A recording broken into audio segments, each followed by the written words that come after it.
Good morning, 9:30 on Wednesday the 26th of November, live across the UK, Britain's Newsroom with Andrew Pearce and Miriam Cates. Well, it is the big day. This budget is for you, the British people, so that together we can build a fairer, stronger and more secure Britain. Workers, savers and pensioners get ready to be hit in the Chancellor's budget as she sets out her plans for taxing and spending. Remember what Rachel Reeves said earlier this month? Each of us must do our bit for the security of our country and the brightness of its future. And one confirmed measure already is an 8.5% rise in the national minimum wage from April for young people. But will that put more pressure on struggling businesses? David Lammy is ripping up this ancient part of our constitution. That's the Shadow Justice Secretary, Robert Jenrick, who is furious after David Lammy wants jury trials to be reserved for murder, rape and manslaughter cases only. Does that put too much power in the hands of just a few judges? Well, I don't have a deadline. You know what the deadline for me is? When it's over. And I think everybody's tired of fighting at this moment. They're losing. So President Trump is backing away from tomorrow's deadline for the Ukraine peace plan. Sir Keir Starmer is calling for British boots on the ground. That's British troops on the ground in Kiev.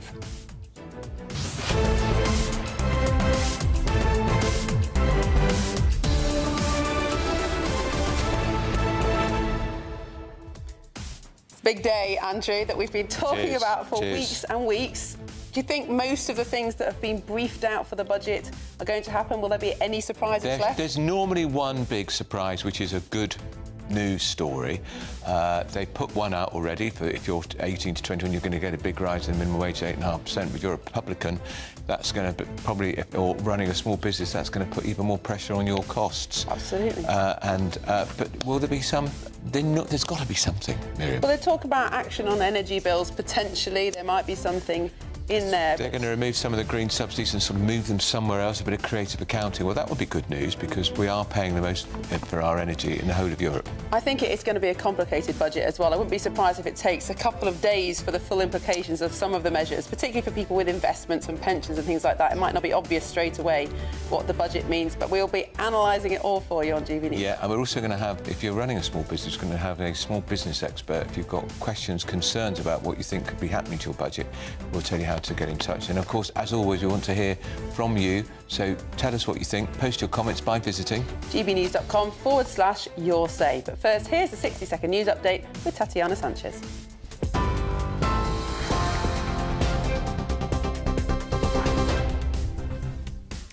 Andrew, Miriam, thank you very much and good morning. These are the headlines from the GB Newsroom at 9:33. A raft of tax rises is expected in the budget this lunchtime, with the Chancellor acknowledging that voters are angry at the unfairness in our economy. Rachel Reeves has pledged to push ahead with the biggest drive for growth in a generation. Farmers have brought tractors to the Budget Day protest against proposed inheritance tax changes. That's despite a police ban on the vehicles in Westminster. They're protesting against inheritance tax changes. Donald Trump's overseas envoy Steve Witkoff will hold talks at the Kremlin next week as the US continues to push for a deal to end the war in Ukraine. Those are the latest GB News headlines for now. There's more news from me at 10 o'clock. Tune into GB News Radio wherever you are. Online, on DAB digital radio, on TuneIn, on Radio Player and on your smart speaker. Just say, play GB News.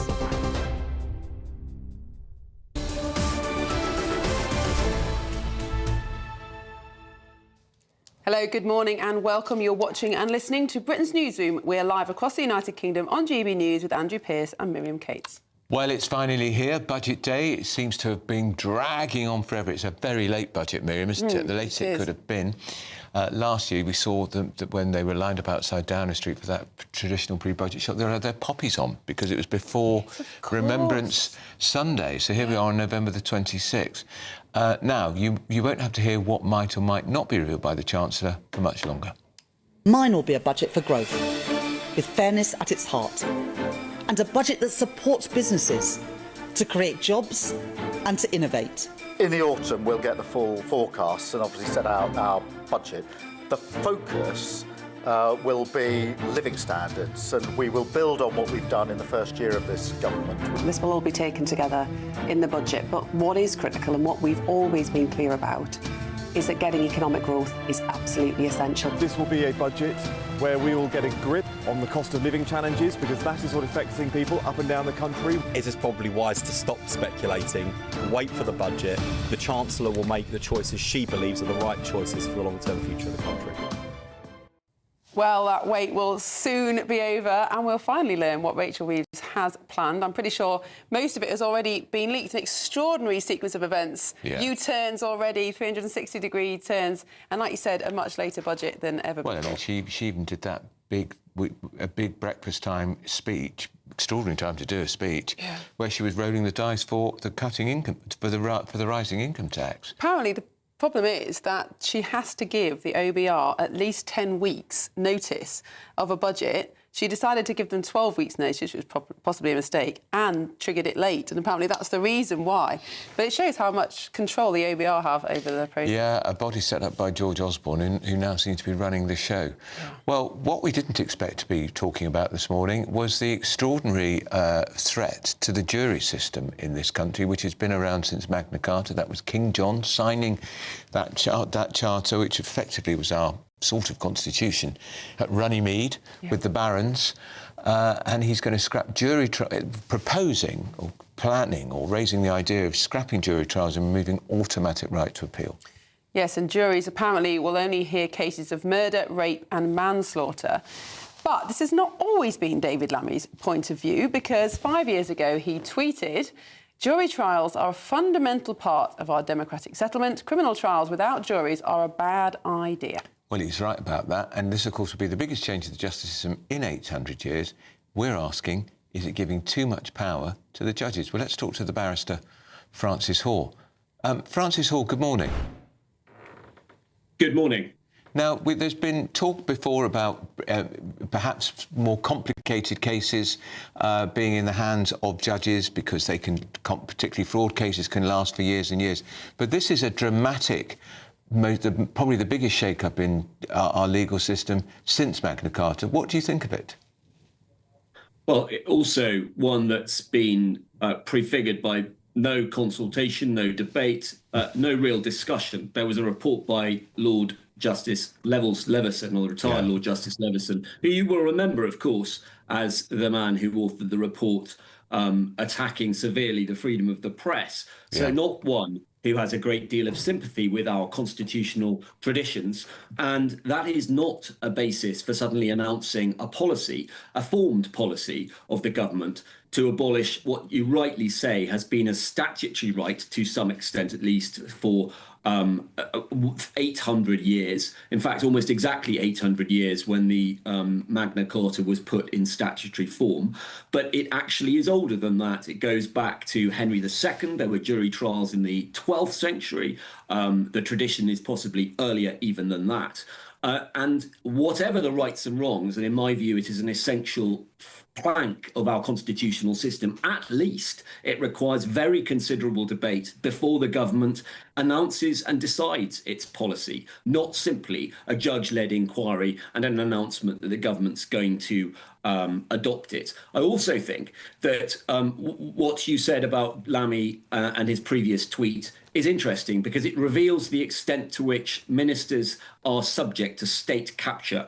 The Ministry of Justice have always wanted to attack jury trials. They tried it under 3 governments, I think. Certainly under Cameron, there was a mention of abolishing either way the right to elect trials for either way offences, that is to say theft, and many other offences which can cause huge damage to somebody's good name and good character. A suggestion, I think, had also been made under the Blair government.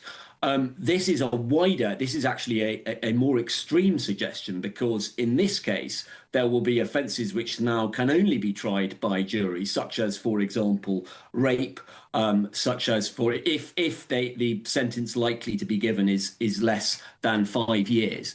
And so it's a more extreme proposal, as you say, than has ever been done. But it does show the extent to which governments are liable to be captured by a state that does not like the unpredictable and messy nature of jury trials. And I think part of this is what that is. That is what this is about to some extent, I think.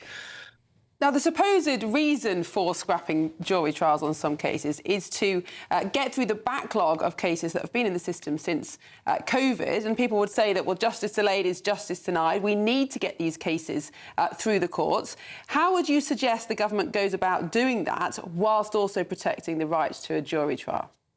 Well, it's an utterly risible suggestion, because trials and the greater time that they take are most usually taken up by arguments about procedure that happen in the absence of a jury, which would need to happen anyway, and the time the jury takes to deliberate. But once the jury has been discharged, the judge tries another case or deals with other matters, and he delays that case to receive a verdict. It's a risible and nonsense, and it's insulting to anyone who's a professional who has a modicum of interest and understanding about this system, and to the British people generally, to make these lies.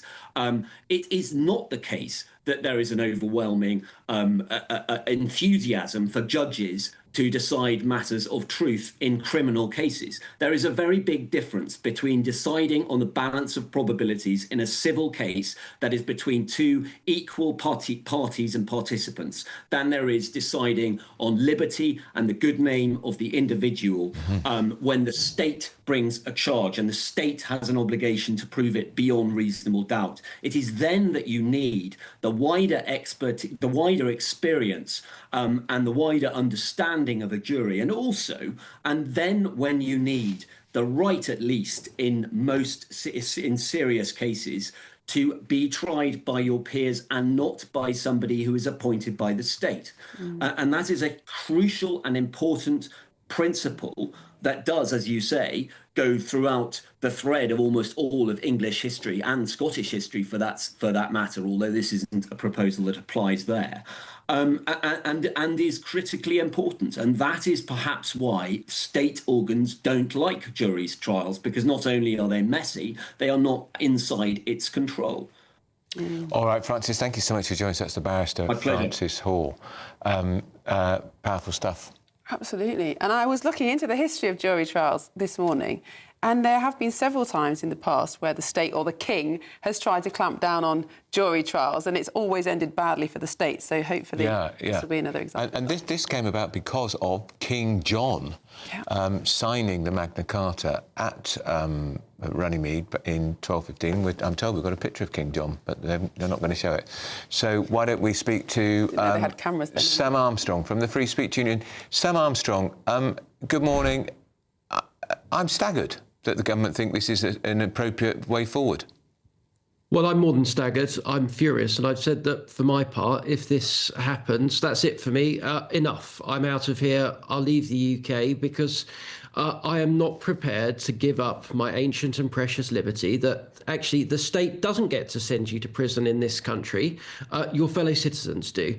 Only other people, your peers, are capable of depriving you of your liberty. That has been the tradition of this country for almost a millennia, and David Lammy, for no particularly good reason, seems hell-bent on throwing all of that away in one foul swoop. Now, Sam, David Lammy does seem to be suggesting that so-called the most serious cases would be tried still by jury, so rape, manslaughter and murder. But in your experience of representing people who are with free speech cases, how important do you think the jury is in those cases, which may be less serious from a sort of violence point of view, but nevertheless are fundamental to freedom and liberty? Well, let me give you one example. Jamie Michael was a decorated former Royal Marine that had served this country in Sierra Leone and in Afghanistan. last year, he posted a Facebook video in the aftermath of the Southport killing saying that people should go and protest about the level of immigration. He was reported to the police by a Labour Party staffer, and he was immediately arrested and jailed for 20 days on remand for stirring up racial hatred.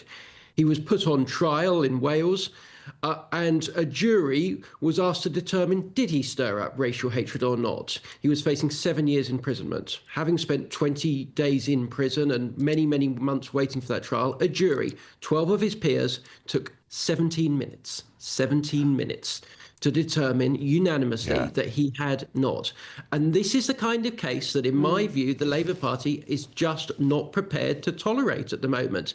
They are fed up with ordinary citizens clamping down on or saying no to its attempts to go after people that are speaking up to them. We see two-tier justice throughout recent cases that have come before the courts, and I think that the government have got fed up with juries saying no dice when they try and bring people up for expressing their own perfectly legitimate viewpoints. Sam, how will this compare this country to other countries, perhaps in Europe? Do most countries in Europe operate a jury system? Well, in Europe has no tradition of a jury system, but England does, and so does much of the Commonwealth. And in the United States, the Sixth Amendment of the Constitution guarantees you an absolute right to a jury trial, even in, frankly, pretty minor traffic matters. And I think that comparison is worth making. If Donald Trump had said, in an effort to see more people imprisoned, and you know, let's be very clear about this, judges in the Magistrates' Court convict 80% of the time, juries in the Crown Court convict 55% of the time. If Donald Trump had come out and said, I'm going to scrap jury trials because they keep acquitting my Democratic opponents, there would be house upon house upon house of outrage. When the Labour Party do it, we're told to just assume, to totally accept the fact that this is done as a minor administrative reform. No, you don't get to throw away our liberties, our precious liberties, without proper scrutiny. And as I say, for me at least, it's it for me. They can do this. They can have the socialist republic they so desperately want, but they'll have to do it without my taxes and my efforts towards this country. Sam Armstrong, thank you very much. Strong words. Now, still to come, of course, roughly 3 hours until the budget. Each of us must do our bit for the security of our country and the brightness of its future. Yes, the Chancellor will set out her plans for the British economy and we'll have all the build-up. We want to know how you're feeling, so get in touch on gbnews.com/yoursay. But up next, why are pro-Palestinian protesters allowed to march through London, often chanting anti-Semitic tropes, particularly on a Saturday, but tractors get banned from a farmers' budget protest in Westminster? Two-tier protesting? But first, if you're in search of some holiday sun, here's the forecast for our top European destinations. Can't wait to get in that sea. Lovely and warm. Just like the feeling of having great travel insurance. All Clear Travel Insurance sponsors GB News Travel Destinations Forecast. Sunny skies for much of Spain on Thursday, not particularly warm, however. More wet weather to come for parts of Italy and some warm winds blowing across the Greek islands. Reasonably warm in the Canary Islands with a chance of 1 or 2 showers. Fine and sunny, as I said, over most of Spain, but it is on the cool side here. Cold winds bringing plenty of showers to Sardinia and Sicily. Some heavy rain heading to Athens, but the Greek islands further east staying dry and sunny. Santorini, though, seeing showers this weekend. All Clear Travel Insurance sponsors GB News Travel Destinations Forecast. At GB News, we love to hear from you, our loyal community. So drop us a line at gbnews.com/yoursay. There you can talk to each other and also to the presenters live on air. gbnews.com/yoursay, because GB News is your channel, Britain's news channel. GB News Breakfast, every day from 6 a.m. Very good morning to you, Christine. Good morning to the pair of you and all the watchers and listeners. Yeah, absolutely. When you look back... Oh, you still got your hat. Well done. Oh, good on you. I can't... I think it's shrunk a bit, but still. I can't believe it's 23 years ago. Can you? Well, if you can't, no, nor can I. And people come up to me and say whatever they say, and I usually say, do you realise how long ago that was? Oh, 10 years. What? I said, no, it was 2002. It turned people's view of me completely on its head. And I'd gone into the jungle as one of the most hated women in the country, or disliked, whatever you want to say. And people suddenly saw the real me, and, you know, basically I'm quite nice, I'm fun, I'm kind to animals, you know, and when people get to know the real me, they think, oh, well, she's not this awful old witch that the newspapers have told us she was. Oh, you're always a battle axe, Christine. You'll always be a battle axe. Come on. You just have to be yourself. And if yourself, your real self, can't cope with the privations and the boredom, because they deliberately make sure that you're bored most of the time. Don't forget, viewers see a fraction of it. And they also make sure that there's a mix of personalities, so that usually there's there's that sort of stuff going on. But, you know, I have to say, a tad envious. First of all, they're in the Australian sunshine, which would be nice. And I mean, what's not to like about it? You get flown out first class. We went Qantas. I have no idea what. I hope they fly the flag. I had a wonderful time. They flew my other half out, because I said, if I'm going to be away for 3 weeks or so, you will have to fly Neil out as well, because otherwise I shall have to put him into care. And so they swallowed that. GB News, the People's Channel. Join me, Nana Akwe, for an informative, interactive news programme with a difference. It's fun. No, he didn't say that, Dave.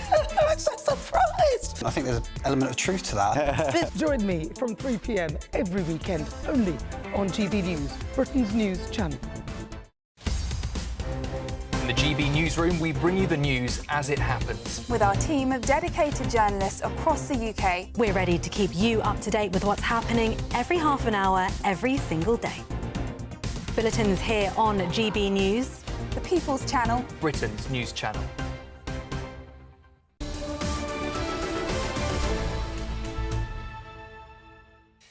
Well, it's 8 minutes to 10 and farmers are gathering in Westminster to protest against the government's inheritance tax changes. Our GB News national reporter, Will Godley, is with them. Will, good morning. Good morning, Miriam. Andrew, welcome to as close as we can get to Whitehall. That is where the tractors are not allowed, but where we are today, there are some tractors parked up, a few farmers out and about as well today, but not as many farmers as you might have expected. Police have been telling you to disperse, haven't they, Tim Hayward? They've been telling us to disperse. I mean, this could have all been avoided. We had a really well-planned event, everything was taken care of, and it was obviously pulled at the last minute, and that's led to more disruption for the public today, which is not what we wanted. But we're here to still get our voice out there, still make our voices heard. And you've got this prop here, death tax inside. Talk me through it. What are you going to do with it? Well, this is our Recreation Lashes budget box, and we are going to put it through this forage harvester, because we think this is good for this budget. Well, let's go for it. This is your big stunt live on GB News. Death tax inside is going into the forager in 3, 2, 1.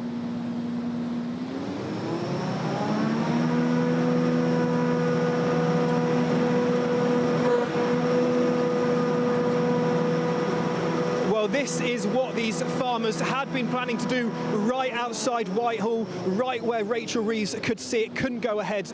You must feel gutted, Dan. Absolutely, absolutely. I mean, we're in a terrible situation. Not only have we had this from the budget 24, a year later we haven't gone away. A year later we're still here.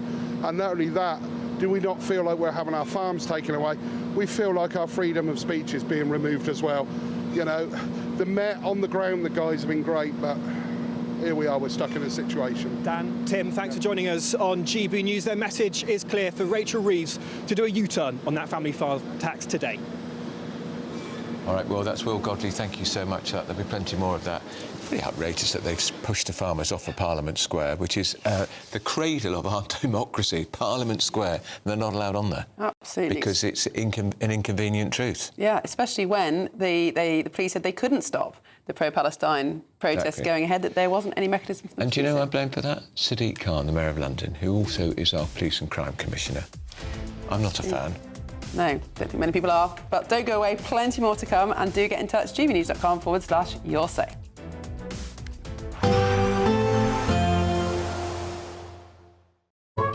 warm spells with the odd rude interruption.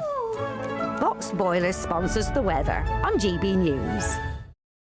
Morning, welcome to your latest weather update from the Met Office here on GB News. Cold and frosty for many of us out there this morning, but in the west things are turning milder, but also quite a bit wetter already. We've got rain edging into Northern Ireland, a soggy morning here, that rain spreading into western Scotland, trickling into western parts of England and Wales, clouding over elsewhere, some sparkling frosty sunshine across eastern England, slowly clouding over through the day, but generally a fine day for East Anglia and the south east. Still pretty cold here, temperatures 7-8 at best. That'll be quite late in the day.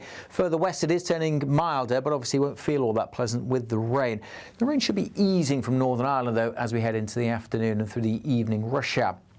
Elsewhere, though, not especially heavy, but damp and drizzly for many over the Midlands and southwest England to end the day. But we also do end the day quite a bit warmer. Eventually, some of that rain through this evening will trickle towards East Anglia and the southeast. As I said, easing off, at least for a time, across Northern Ireland. Same goes for Scotland as well, the main area of rain heading away, so eastern parts of Scotland may well be drier for this evening rush hour. Just a few showers further west. We'll see more of those coming in during this evening. Some heavy ones are possible across the Highlands and the Western Isles during the night, and then another pulse of heavy showery rain could get into Northern Ireland through the night too. There's that rain moving into East Anglia and the southeast for a time, but again tending to get out of the way by dawn. And look at the numbers compared to this morning. Many of us 8, 9, even 10 degrees higher to start Thursday compared to how we're starting this morning. So it's going to be milder tomorrow, but it's not going to be sunny, far from it. A lot of cloud, generally dry over eastern England, but showery rain in the west. Some of it could be heavy at times, particularly for Northern Ireland and western Scotland. Northern Ireland may brighten up a touch later on tomorrow, but generally a lot of cloud. Quite brisk winds as well, getting very windy in the northwest later tomorrow, but it will also be much milder. Expect warm spells with the odd rude interruption. Boxed Boilers sponsors the weather on GB News. Thank you, Britain, for sharing over 5 million comments on your say, because when you talk, we listen.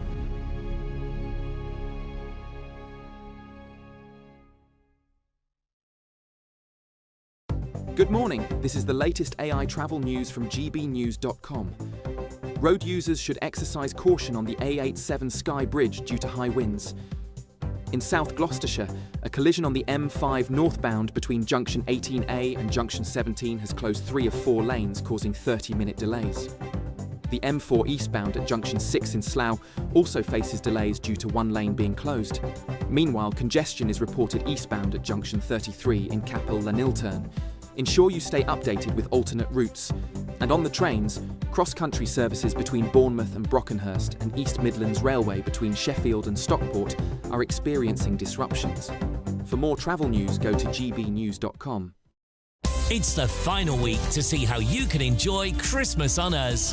First, we'll give you an incredible £30,000 in tax-free cash. Then we'll give you a further £10,000 cash to spend on all your Christmas presents, even the tree. Christmas lunch, that's on us too, with £1,000 in shopping vouchers to spend at your favourite supermarket. Finally, a GB News Christmas goodie bag. For another chance to win, text WIN to 63225. One entry costs £2.50 plus 1 standard network rate message. Or text BONUS to 63225. 5 entries cost £5 plus 1 standard network rate message. Go to gbnews.com/win. Entries start at £2.50. Call 0903 686 3232. Calls cost £2.50 plus your network access charge. Or post your name and number to GB17 PO Box 8690 Derby DE1 9TT. UK only. Entrance must be 18 or over. Lines close at 4 p.m. on the 28th of November. Please check the closing time if listening or watching on demand. Good luck.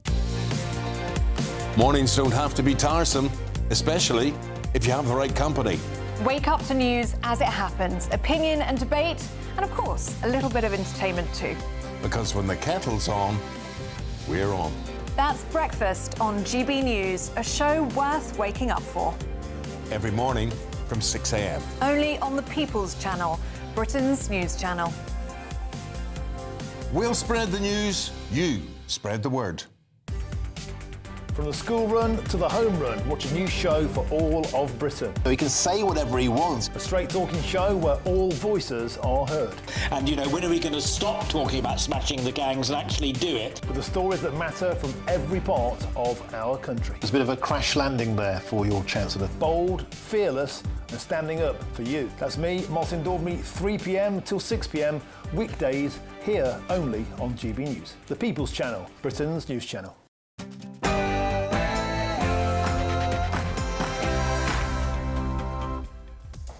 Good morning, it's 10 o'clock on Wednesday the 26th of November. We are live across the United Kingdom. This is Britain's Newsroom with Andrew Pearce and Miriam Cates. So it's a big day.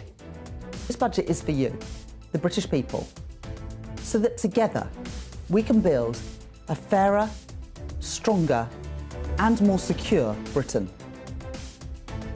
Workers, savers, pensioners, get ready to be hitting the Chancellor's budget. She sets out her plans for more tax and more spending. And remember what the Chancellor said this month.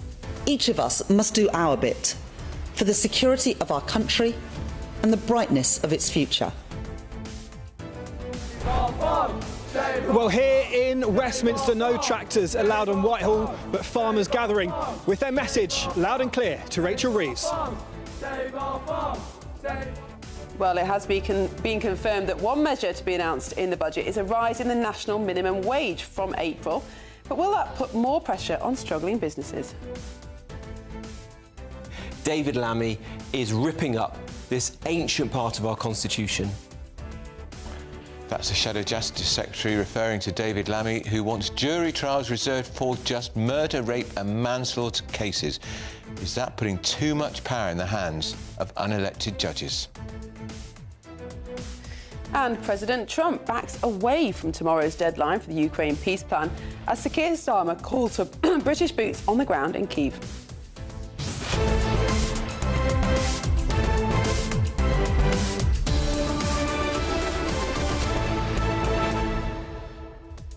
The threat to jury trials is a bolt from the blue. It came from nowhere. Various newspapers got hold of this document marked confidential, highly confidential, and it's a detailed memo saying that only the most serious cases will be presided over by a jury. The rest will be conducted by a judge. I'm sorry, I don't have faith in judges. Well, exactly. They have a groupthink. Yes, they're part of the establishment. This is what our guest, Francis Hall, the barrister, was saying, was that judges are part of the state, they're appointed by the state, and periodically government does try to crack down on jury trials because they often return the verdict that they're not happy with. But that explains why we need them. But what I find really extraordinary is this is the government that will not even contemplate withdrawing from the ECHR because they say it's such a threat to our human rights, and yet they're willing to contemplate scrapping one of the most important human rights of all, which is the right to a fair trial. Which has been around, by the way, for 810 years. And those of you who remember your school history lessons, Magna Carta, 1215. As ever, what do you think? Send your views, post your comments by visiting gbnews.com/yoursay. And in particular, if you're a small business owner, we have a top expert to answer any of your questions or fears about the budget, so please do send those in as well. First, though, headlines with Tatiana Sanchez.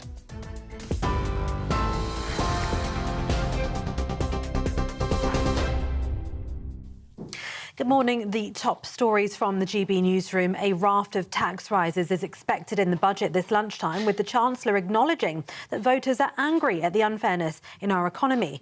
Rachel Reeves has pledged to push ahead with the biggest drive for growth in a generation.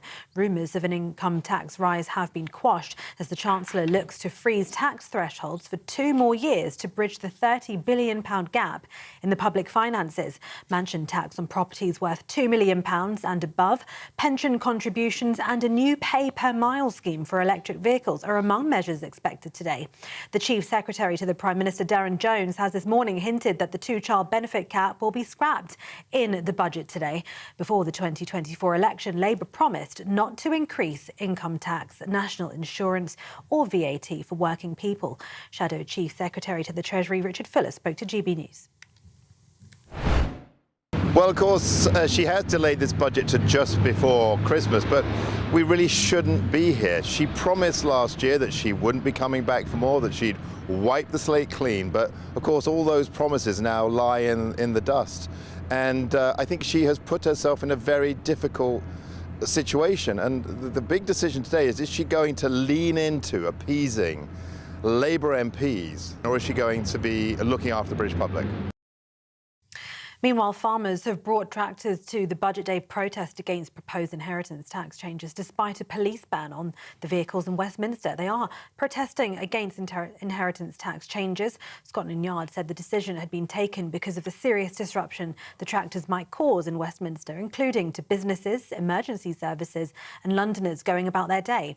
Organisers of the demonstration had been planning the peaceful action for weeks before being informed last night that they could no longer bring their vehicles, but they have this morning descended on Westminster. Rachel Reeves faced a backlash from farmers when she applied a tax of 20% to agricultural property valued over £1 million last October. Critics claim the change will kill off many small family-run farms and businesses. Security staff in Parliament have launched a 24-hour strike on Budget Day in a dispute over terms and conditions. The Public and Commercial Services Union said more than 300 of its members are involved in the row. They walked out at 7 a.m, mounting picket lines outside Parliament, which were expected to be joined by a number of MPs. Elsewhere, the Justice Secretary David Lammy is set to scrap jury trials and remove your automatic right to appeal. Juries will only hear cases of murder, rape and manslaughter. David Lammy said this on the matter 5 years ago, though. He said jury trials are a fundamental part of our democratic settlement. Criminal trials without juries are a bad idea. Now, it's the biggest change to the justice system in 800 years. Donald Trump's overseas envoy Steve Witkoff will hold talks at the Kremlin next week as the US continues to push for a deal to end the war in Ukraine. The visit, which was confirmed by Vladimir Putin's close foreign policy aide Yuri Ushakov today, comes after Ukraine said it reached a common understanding with the White House on the outline of a potential peace deal. Yesterday, Donald Trump said he had tasked Mr. Witkoff to meet the Russian president while the US Secretary of the Army Dan Driscoll was being sent to Ukraine. It follows the emergence last week of a 28-point draft plan, which the US president said had since been fine-tuned with additional input from both sides. And a major cyber attack has hit multiple London councils with fears residents' data may have been compromised. Kensington and Chelsea and Westminster councils say they detected the intrusion on Monday, triggering an investigation with the National Cyber Security Centre. Experts say the incident has all the signs of a serious intrusion, with attackers potentially moving through shared networks used by 3 boroughs. In a statement, the council says it's too early to know who's behind it or whether sensitive data has been accessed, but the response is being treated as high risk. And those are the latest headlines. For now, more from me in half an hour.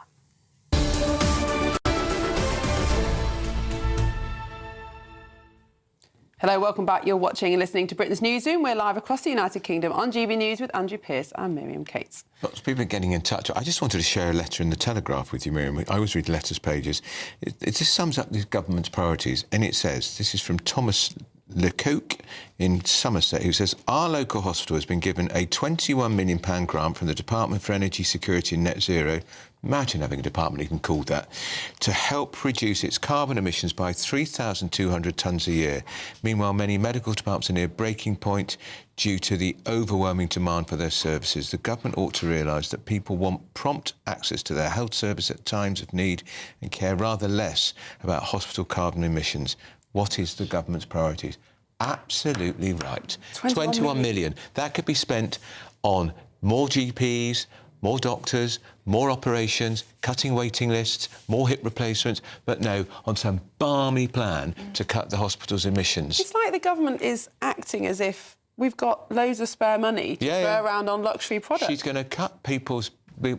most people are going to be worse off after this budget today. More people are going to be dragged into higher taxes. But that's all right, though, because they found £21 million for this hospital's to cut its carbon emissions. If they're doing that at this hospital, you can be certain they're doing it at every hospital, and that's going to be a project for GB News. How much are they spending in our NHS on carbon emissions? It's appalling. It's wicked, actually. It's wicked. People are dying because of the waiting lists, frankly. And I'd be amazed if they do actually decrease their carbon footprint anyway. Lots of people commenting about jury trials and the threats to them. Alan says getting rid of jury trials means more people in prison for allegedly hurty words. That's absolutely true. Some of these communication convictions would possibly be different under judges than under juries. Michelle says it's our human right to be judged by our peers. And Nick says, this is on Starmer saying that he wants British troops on the ground in Kyiv. Nick says, I'll accept the British troops on the ground in Kyiv if all of the serving politicians send their fighting-age children to the front line too. Quite. Strong feelings. Yeah, There's a lot of news at the moment. And politically, there's no votes whatsoever for Labour in putting our troop boots on the ground in Ukraine. But this has been the problem since the outbreak of that war, which is that Europe says we want Ukraine to win and we'll send you a bit of money and some weapons, but not enough to win, not enough to defeat the Russians. And so guess what? The war goes on for 3.5 years. Lots of people are killed and they're still fighting. And are we really going to put troops on the ground if America withdraws support? Well, exactly. And nobody wants to fight Russia, let's be honest. No, because, they never win. Now, the Chancellor has posted a preview of the budget this morning, another one, saying Labour will deliver on their promise of change. Have a listen. Today, I'm going to take the fair and the necessary choices to deliver on our promise of change. I'm not going to return Britain back to austerity, nor will I lose control of public spending, with more reckless borrowing. I will take action to help families with the cost of living. We've already frozen rail fares, begun rolling out free breakfast clubs, and we've raised the national living wage for millions of working people. And today I will go further. I will take action to cut hospital waiting lists by protecting record investment in our NHS and tackling waste in the public sector so that your money goes towards frontline services. Well, we're now joined by the Liberal Democrat MP for Castleton and Wallington, Bobby Dean. Mr Dean, good morning. Thank you so much for joining us this morning. We've seen so many different previews of the budget already. What are the measures that you are most worried about or perhaps most interested in? Well, I'm interested to see whether the Chancellor sticks to her promise of last year, which is about budgets being about growth. I mean, we've got a cost of living crisis. We've also got a cost of doing business crisis. And last year she made both of those things worse, with things like the winter fuel cut allowance and the changes to national insurance. So this time we want to see that she's serious about not just balancing the books by raising taxes to fill gaps in her spending, but also to have a real plan for the economy to get it growing again. And I think what the Liberal Democrats are asking for is two things, really. One is an immediate shot in the arm. We've called for a cut to VAT on the hospitality industry to get that vibrant industry going again. And then secondly, to look again at our trade deal with Europe, because we're hearing time after time that there's real damage being done there, and we need to go back to the negotiating table and get something that works for British businesses.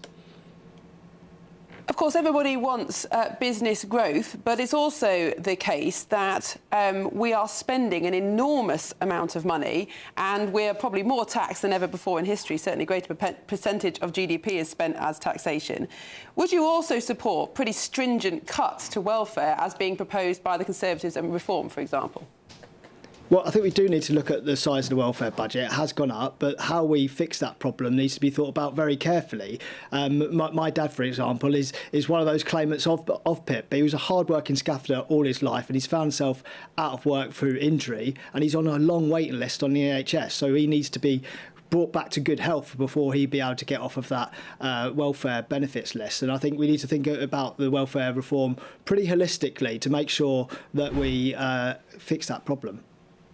Hearing that the minimum wage is going to go up quite substantially, both for 18 to 21-year-olds and over 21s, is that something that the Lib Dems would support? Well, I think the national minimum wage is a good thing if it goes up. It lowers that floor. You talked about the welfare system just now. A lot of people in work on the lowest wages are also receiving universal credit. So it's not right that the state are subsidising low pay in businesses. But we do need to be careful about all of these different policy initiatives adding up. So with the national insurance changes last year, we've started to see unemployment creep up. We start to see hours reduced, vacancies go down. And so we need to look at this thing in the main as well as a cumulative action and just be careful about how quickly we raise the minimum wage in that context. I wonder if the Green Party are stealing your clothes by calling today for a wealth tax. I don't think they're stealing our clothes at all. I mean, I do think we probably need to tax wealth better. There are some circumstances where people with clever accountants are able to structure their incomes in ways that mean they pay proportionally less tax than others. And I think we need to sort out our mess of a tax system in that respect. We've got the longest and most complicated tax code in the world, and I'd love to see us go for a bit of simplification there so that people don't get away with that. But no, they're certainly not stealing our clothes in that respect. Would you support something then like a flat tax, which has been some countries have experimented with, rather than having all these different cliff edges, first at the personal allowance, then at the higher rate, then the additional rate, and then potentially we're going to see a raise in dividend tax today? Would you support just a flat tax on all income? No, I think progressive taxation is the right thing. I think most people support the fact that those with broader shoulders should pay a bit more, but we could do with a lot of simplification. I mean, there are so many loopholes in our tax system that it means that those that are the wealthiest or the biggest companies, those with the biggest financial departments, they're able to find ways of paying lower tax compared to your sort of ordinary smaller business and sole trader or individual who gets their money via PAYE. So we need to do big work on our tax system to make it fairer.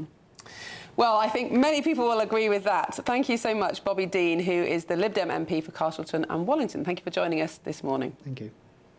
It's extraordinary how much publicity the Green Party leader, Zach Polansky, is getting. Yes, he's a very gifted communicator. He was outside Parliament yesterday. He had at least one Labour MP with him, with the effigy of Rachel Reeves. He's been on the broadcast around this morning. He's and I saw in the latest poll, the Greens are ahead of the Lib Dems. Yeah, extraordinary. I mean, some of their ideas are absolutely bonkers, but nevertheless, they're gaining But he's publicity. talking more about poverty and income inequality than he is about climate change. Yes, I think they've forgotten about that. We're going to talk now to Annabel Denham, who's the deputy commentator at the Daily Telegraph. Annabel, I talked to you about the budget, but I want to say your paper is thundering with rage today about the threat to our juries. Well, yes, I mean, that's absolutely right. I think our leader was titled, David Lammy seems to think he knows better than the Magna Carta, and certainly those who picked up a copy of the Telegraph today and responded to that story have done so with a similar level of outrage, and quite understandably so. It's a fundamental principle to which we've adhered to centuries. And frankly, I think it's a disgrace. But, you know, it's indicative of the wider malaise inflicting our criminal justice system, isn't it? Every aspect of it is currently in a state of disrepair. It's been chronically underfunded for many years, including over the 14 years of Conservative government. I think that politicians for too long have felt that there are no votes in penal reform, but now the chickens are all coming home to roost, and Labour are resorting to pretty desperate measures rather than giving it the attention and the funding, indeed, that it deserves. Now let's move on to the budget, and we're seeing pictures of farmers protesting in Westminster. This is, of course, after the proposed changes to inheritance tax that will affect some of them pretty substantially. Big police presence there in Westminster. Now, for many, many years, successive governments have talked about taxing the rich so that those with the broader shoulders pay the most. But we've now got this situation where actually those who are the wealthiest are taxed more than perhaps anywhere in Europe, pay a bigger share of the tax burden than they ever have before. Do you think progressive taxation has gone too far? And what's the answer to that? Well, I do think that it's gone too far, as evidenced by the fact that the wealthy already shoulder a massive burden in this country. You know, I'm sure that your viewers have heard many times that statistic that the top 1% are paying 29% of all income tax. Only around 400,000 people in this country pay capital gains tax. So we do have a progressive system. It's so progressive that millionaires are fleeing as fast as they can pack their suitcases. So that's one issue. But I think that the other problem is actually the narrative now that accompanies it. You know, somehow the left have managed to persuade so many people in Britain today that the system is inherently unfair. And I was listening to your previous guest there and the way that he was talking about, you know, tax loopholes. He doesn't really want to simplify our tax system in order to just make it more transparent and make it easier for governments to levy various taxes, but rather because he's very uncomfortable with the idea, it's seemingly, that we have big businesses and wealthy individuals in this country. Well, no, I think that those two things are exactly what you want in a prosperous economy. So we do need to have a complete switch in our mindset in this country, as well as fundamentally overhauling our tax system. But unfortunately, we're not going to get any of that today, or indeed for the next 3 years under a Labour government. Now, Annabel, there's one tax that the Chancellor can't control, and that's inflation. And actually, for those on the lowest incomes, inflation is probably the biggest killer of all, more than any changes to tax rates or freezes on tax thresholds. Do you think that this government is directly responsible for the high-level inflation we're still seeing, or is it, as Rachel Reeves keeps telling us, the result of international events? Well, I think it's 6 of one, half a dozen of the other, probably, to be fair to the Chancellor. But let's not forget that her first move, virtually, on entering number 11 was to wave through a massive increase in the pay packets of public sector workers, not to mention the ticking up of government spending that we've seen over the last year. So the deficit has increased by around £150 billion over the last year. So, you know, that is going to contribute, of course, to inflation. But that's not to say that there aren't some international headwinds. It's not to say that Trump's tariffs aren't helping. But the problem is that inflation has remained much stickier than the Chancellor was expecting, the Labour government was expecting. And all the while, they're finding these ways to increase the cost of living by raising taxes and raising regulations, particularly on businesses. And then that limits their ability to offer their workers pay rises. And all of these sorts of things are causing enormous damage and ultimately eating away at people's living standards. And I think today it is only just going to get worse. Now, my view actually is that Rachel Reeves should have stuck to her guns with the income tax increase, because, you know, at the very least, people would have seen that on their pay slips and they would have started to perhaps wonder why it is that they're being forced to pay more, and yet they're looking around them and public services aren't increasing. They still can't get an appointment with the GP. Their child is still in a classroom with 30 other kids, so on and so forth. But instead, she's gone for this smorgasbord approach. So we will have that stealth increase in income tax. That's going to be extended past 2028. But otherwise, it's going to be tinkering with the tax system in a way that will be very distortive and could lead to some, you know, quite substantial blowback for Rachel Reeves. I know that a lot of MPs are now concerned that because she's raising so many taxes, the likelihood is quite high that one of them is going to blow up in her face, that it's going to prompt revolts or marches, as we're seeing today from the farmers on Westminster, and that will be deeply uncomfortable for Labour MPs who are worrying about their seats. Well, Annabel Denham, thank you so much for joining us this morning. And I think, you know, that is a good point. Are we going to see another pasty tax incident? Because there are so many different changes. That actually... Well, they had to withdraw the pasty tax, the caravan tax. Well, we're going to go for a break now.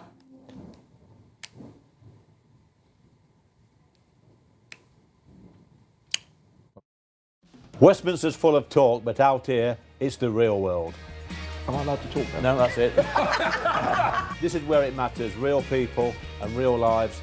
That's what politics is all about. The fact is Trump made a good start, no. Straight answers, no spin, and just a couple of pints. How many fingers have I got up? About 10. So join me for Lee Anderson's Real World every Friday at 7 p.m. only on GB News.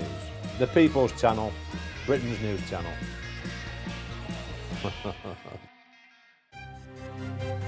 GB News Breakfast, every day from 6 a.m.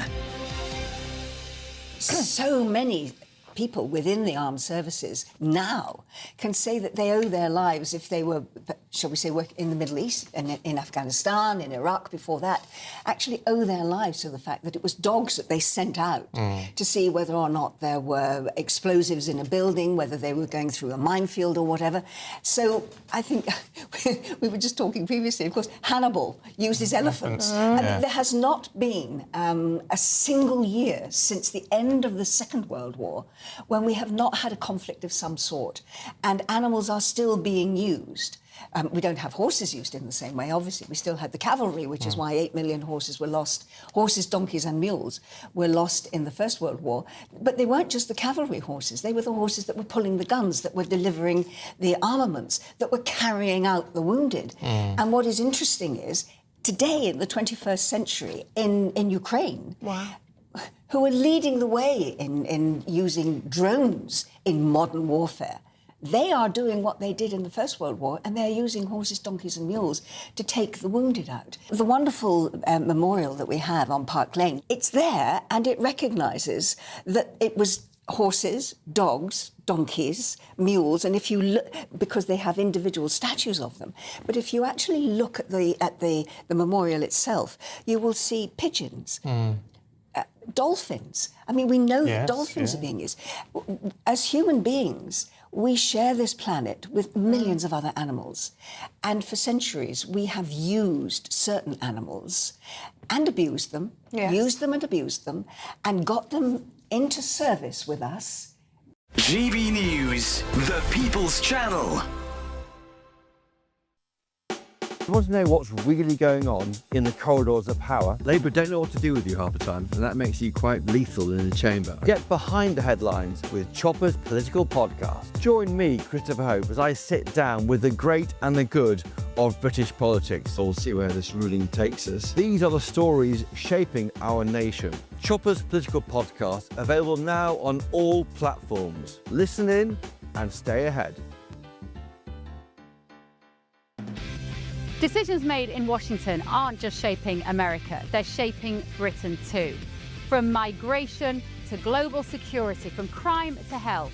Whatever happens in the White House today will be felt in your town or city tomorrow. That's why The Late Show is live from Washington, D.C. Cutting through the politics to show you what it all means for Britain. The Late Show live every night at midnight. Only on GB News, Britain's news channel. From the school run to the home run, watch a new show for all of Britain. So he can say whatever he wants. A straight talking show where all voices are heard. And, you know, when are we going to stop talking about smashing the gangs and actually do it? With the stories that matter from every part of our country. There's a bit of a crash landing there for your Chancellor. Bold, fearless and standing up for you. That's me, Martin Daubney, 3 p.m. till 6 p.m. weekdays here only on GB News. The People's Channel, Britain's news channel.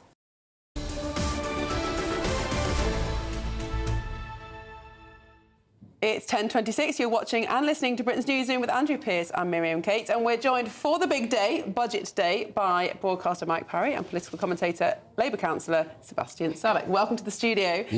Good morning. Well, I think we are going to have to start with the budget, Sebastian. You're a Labour supporter. How are you feeling this Hang week? your head in shame. Do you know what? It could have been so much worse. We've had all of these awful briefings over the last few weeks. Yeah, I think so. Oh, you're having a laugh, aren't you? The press releases that we've seen dropping throughout the last few days about the child benefit cap, about minimum wage, about prescriptions, around fuel duty. Seems like there's going to be a lot of good news in there. And if you'd asked me that a couple of weeks ago, the Resolution I wouldn't have seen that coming. A left-leaning think tank. Torstenberg, who's helped draw up the budget, was director of the Resolution Foundation, has criticised the 8.5% increase in the minimum wage for 18 to 21-year-olds. He said it will mean fewer of them will get a job. Utterly ridiculous. And that comes out on the eve of the budget. So it's all going to get wrapped up into one massive package. I mean, honestly, Sebastian, to say, oh, we want some good news. I mean, Rachel Reeves is incompetent. She's economically incompetent. She doesn't know what she's doing. She wants to take the wealth from 27 million people in the private sector who create growth and give it to 6 million people in the public sector and 10 million people who are economically inactive in our country, 4 million of whom have been told they never need to get a job again. I mean, that is the economics of the madhouse. That's why the country's going bankrupt. You can't get growth if you take all the tax off the productive unit and give it to the non-productive unit. That's I'm going to jump in there, Mike, because you've got the easiest gig in the room today. Complaining is anybody can do it. Tell me, what would you do not instead? at all. Not at all. What would you do instead? What would I do instead? I would cut public spending massively. Where? Everywhere. Where? Everywhere. Be specific. All You're the Chancellor now. Tell me what you do. Net zero, right? Go on. Let's save about That's 7 already billion happening. on net zero. That's already it's happening. not. Yes, It's it is. not. Have you It's read not. the Ed briefings? Miliband is spending billions and billions and billions The green more. levies that are coming off bills. Let me jump in here. I read this letter earlier from the Telegraph. Our local hospital's been given, this is in Somerset, a £21 million grant from the Department for Energy Security and Net Zero to help reduce its carbon emissions by 3,200 tonnes a year. Yes. That 21 million should not be spent on reducing hospitals' emissions. Exactly. That should be spent, Sebastian, on reducing that hospital's waiting list and giving people who've been waiting for their hip replacement the operation. Well, look, we've also got solar panels going on the roofs of hospitals, which are bringing bills down. Well, it is, in the long run, a cheaper thing to do than drilling for oil and gas, which we can't do forever. Tell that to someone who's in agony and they can't get their cancer appointment. because there's not enough money. There's 7.5 million people on the waiting list, and we're squandering 21 million. If we're doing it at this hospital, we're doing it at every hospital. Absolutely ridiculous. And by the way, why are we getting rid of this two-child benefits cap? They're ridiculous. She's supposed to be trying to cut public spending, not putting it up and so up there's and a up balance here, isn't there? Because you have to cut public spending, you have to balance the books, Mike, but you also have to solve child poverty. It's quite important, don't you agree? I don't agree that somebody like me, after 50 years of work, is being asked now to support more and more of other people's children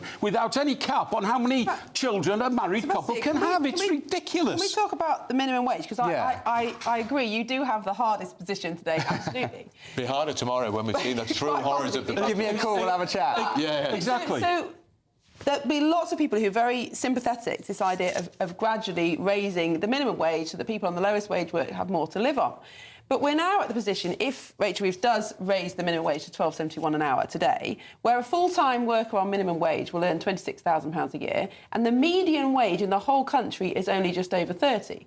So you've completely disincentivised anyone in the bottom half of the income rung from working any harder, from taking on any more responsibility. Absolutely. But doing a more difficult job, because why bother when you have to be paid at that level anyway, whatever job you do? We have to take it in context, because if you can't earn enough to live, you claim benefits. And a lot of people do that. So many people who claim benefits are in work. So if you can pay people more, you end up taking less in benefits. And that is a progressive thing to do. I think we have to make sure that jobs are well paid in this country. Yeah, but if you remove the jobs, which is what's happening now, these jobs are all being removed. Pubs can't afford to hire enough staff. Now, in the old days, right, when I was a student, I used to do a job at Christmas delivering mail for the Royal Mail. That's going to be impossible in the future because of the cost of hiring young people has become so high. And young people at the start of their careers should be cheaper to employ than somebody who's been there 10 years, but now they're not. And a person going into a job on day one, on day two, can sue for dismissal if they're no good at the job. It sounds to me like it was a long time since you lived on minimum wage, Mike, because it's not a lot of money. Do you know I don't live on the minimum wage? Expensive. Do you know I don't live on minimum wage? Because for 50 years I've got out of bed at 4:30 every morning and gone to work. And most people who are on minimum wage are doing that as well. The problem is work. We're talking about cleaners. We're talking about hospital porters. These are not attractive, sexy jobs. This is graft. The welfare system in this country is so incentivised for people not to work. You've got to turn it all round and make sure there's a greater reward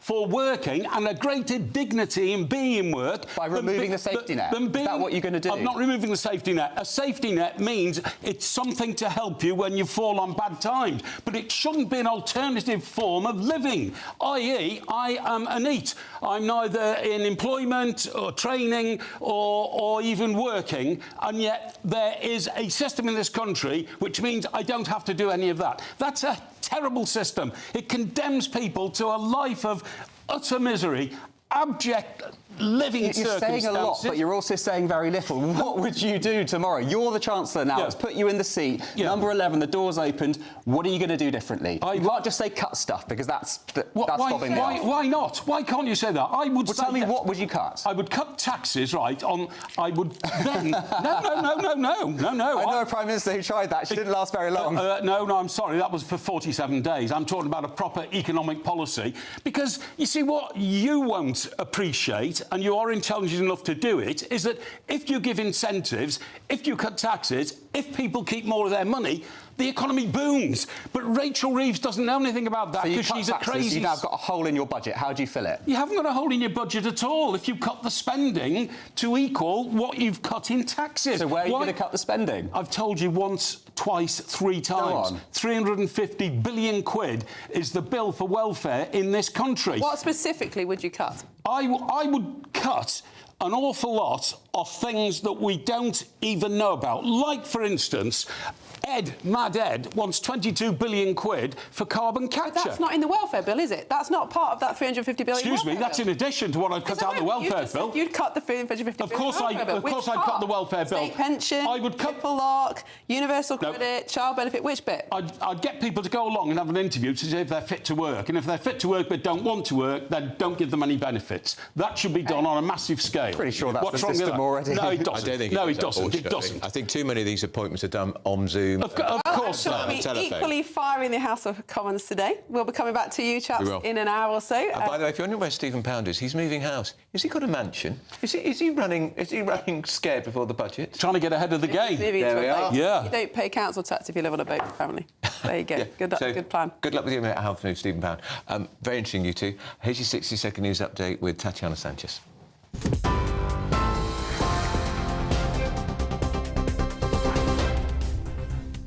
Thank you. The top stories this morning. A raft of tax rises is expected in the budget this lunchtime, with the Chancellor acknowledging that voters are angry at the unfairness in our economy. Rachel Reeves has pledged to push ahead with the biggest drive for growth in a generation. Farmers have brought tractors to the Budget Day protest against proposed inheritance tax changes despite a police ban on the vehicles in Westminster. They are protesting against those inheritance tax changes. Justice Secretary David Lammy is set to scrap jury trials and remove your automatic right to appeal. Juries will only hear cases of murder, rape and manslaughter. Donald Trump's overseas envoy Steve Witkoff will hold talks at the Kremlin next week as the US continues to push for a deal to end the war in Ukraine. And at least 4 people have been killed in a major fire engulfing apartment blocks in Hong Kong. A firefighter is reportedly among those killed. The government says another 2 people are in a critical condition, with 1 person in a stable condition. The fire department has told Reuters news agency that the service doesn't yet know how many people may still be inside the complex. Those are the latest GB News headlines. For now, more in half an hour. Take the GB News family with you on any device. As long as you have an internet connection, tune into GB News anywhere on the planet or beyond.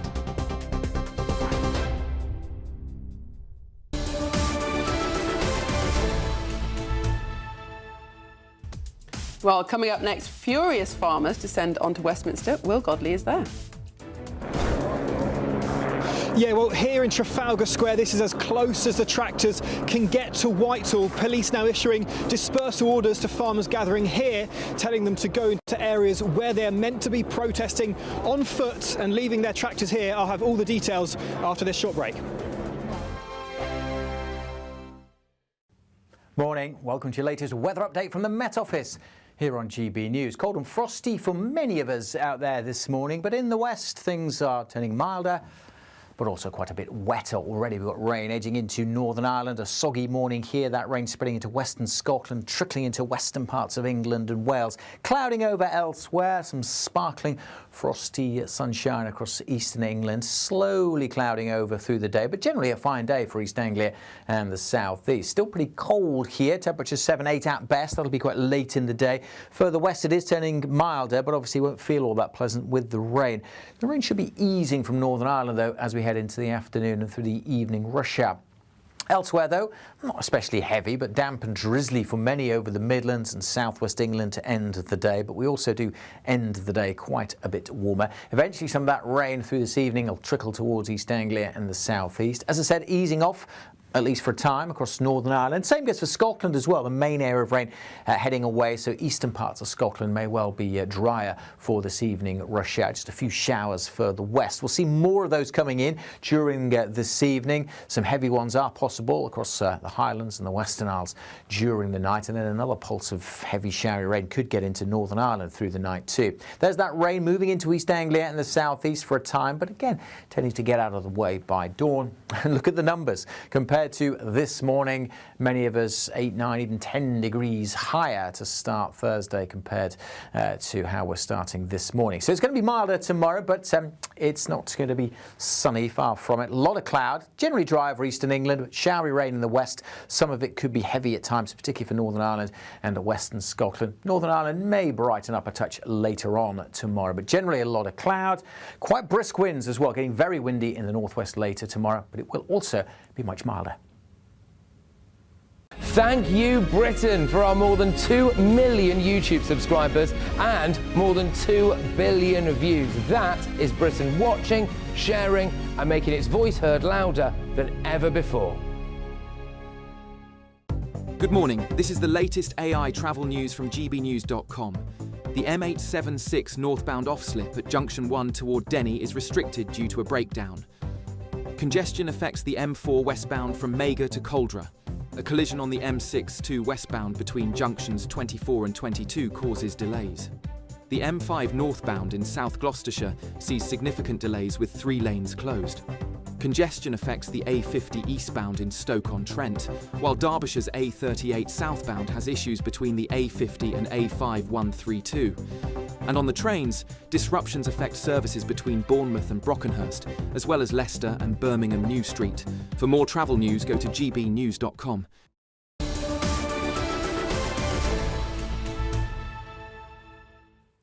Welcome back. It's nearly 20 to 11 and you're watching and listening to Britain's Newsroom on GB News.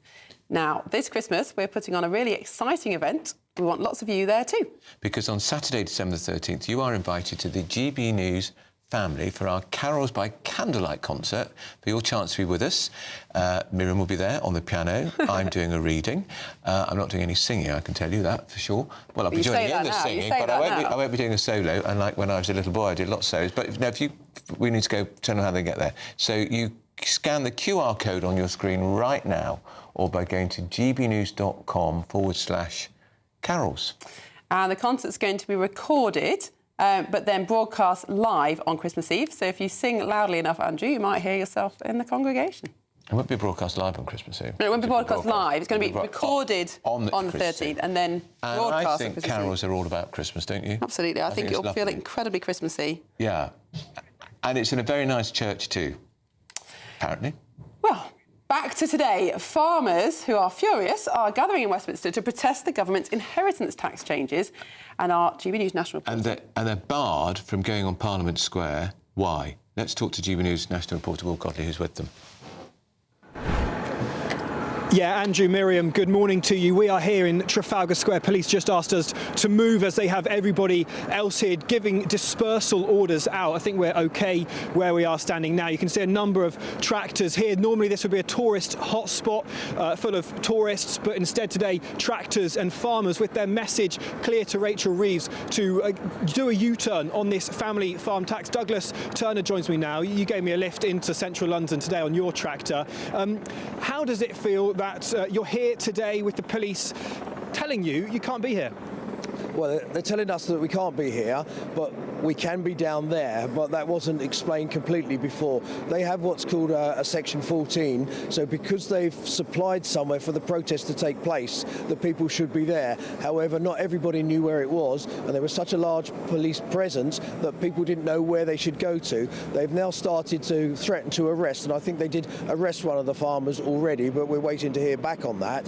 So we have moved down there. We want to be on side with them, but of course we feel they weren't on side with us because there's some two-tier policing. We've read that there's going to be other demonstrations, other protests down Whitehall. It's going to be closed for them. It's not being closed for us today. It had been closed before, so there's no reason why not, unless the Met had been got at from someone up above, and maybe Starmer or Reeves said, I don't want them down there, but we're here and we're not going away because it's our livelihoods, and our livelihoods feed you, and every meal starts with a farmer.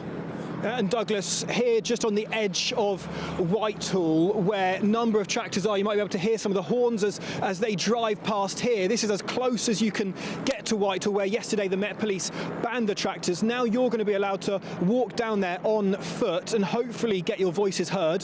What are you hoping Keir Starmer and Rachel Reeves will be hearing from you? Well, we'd like to make sure that they're listening. I doubt if they are, because I think they've already got their mindset of what they're going to do. They want the inheritance tax because they want farmers then to sell land.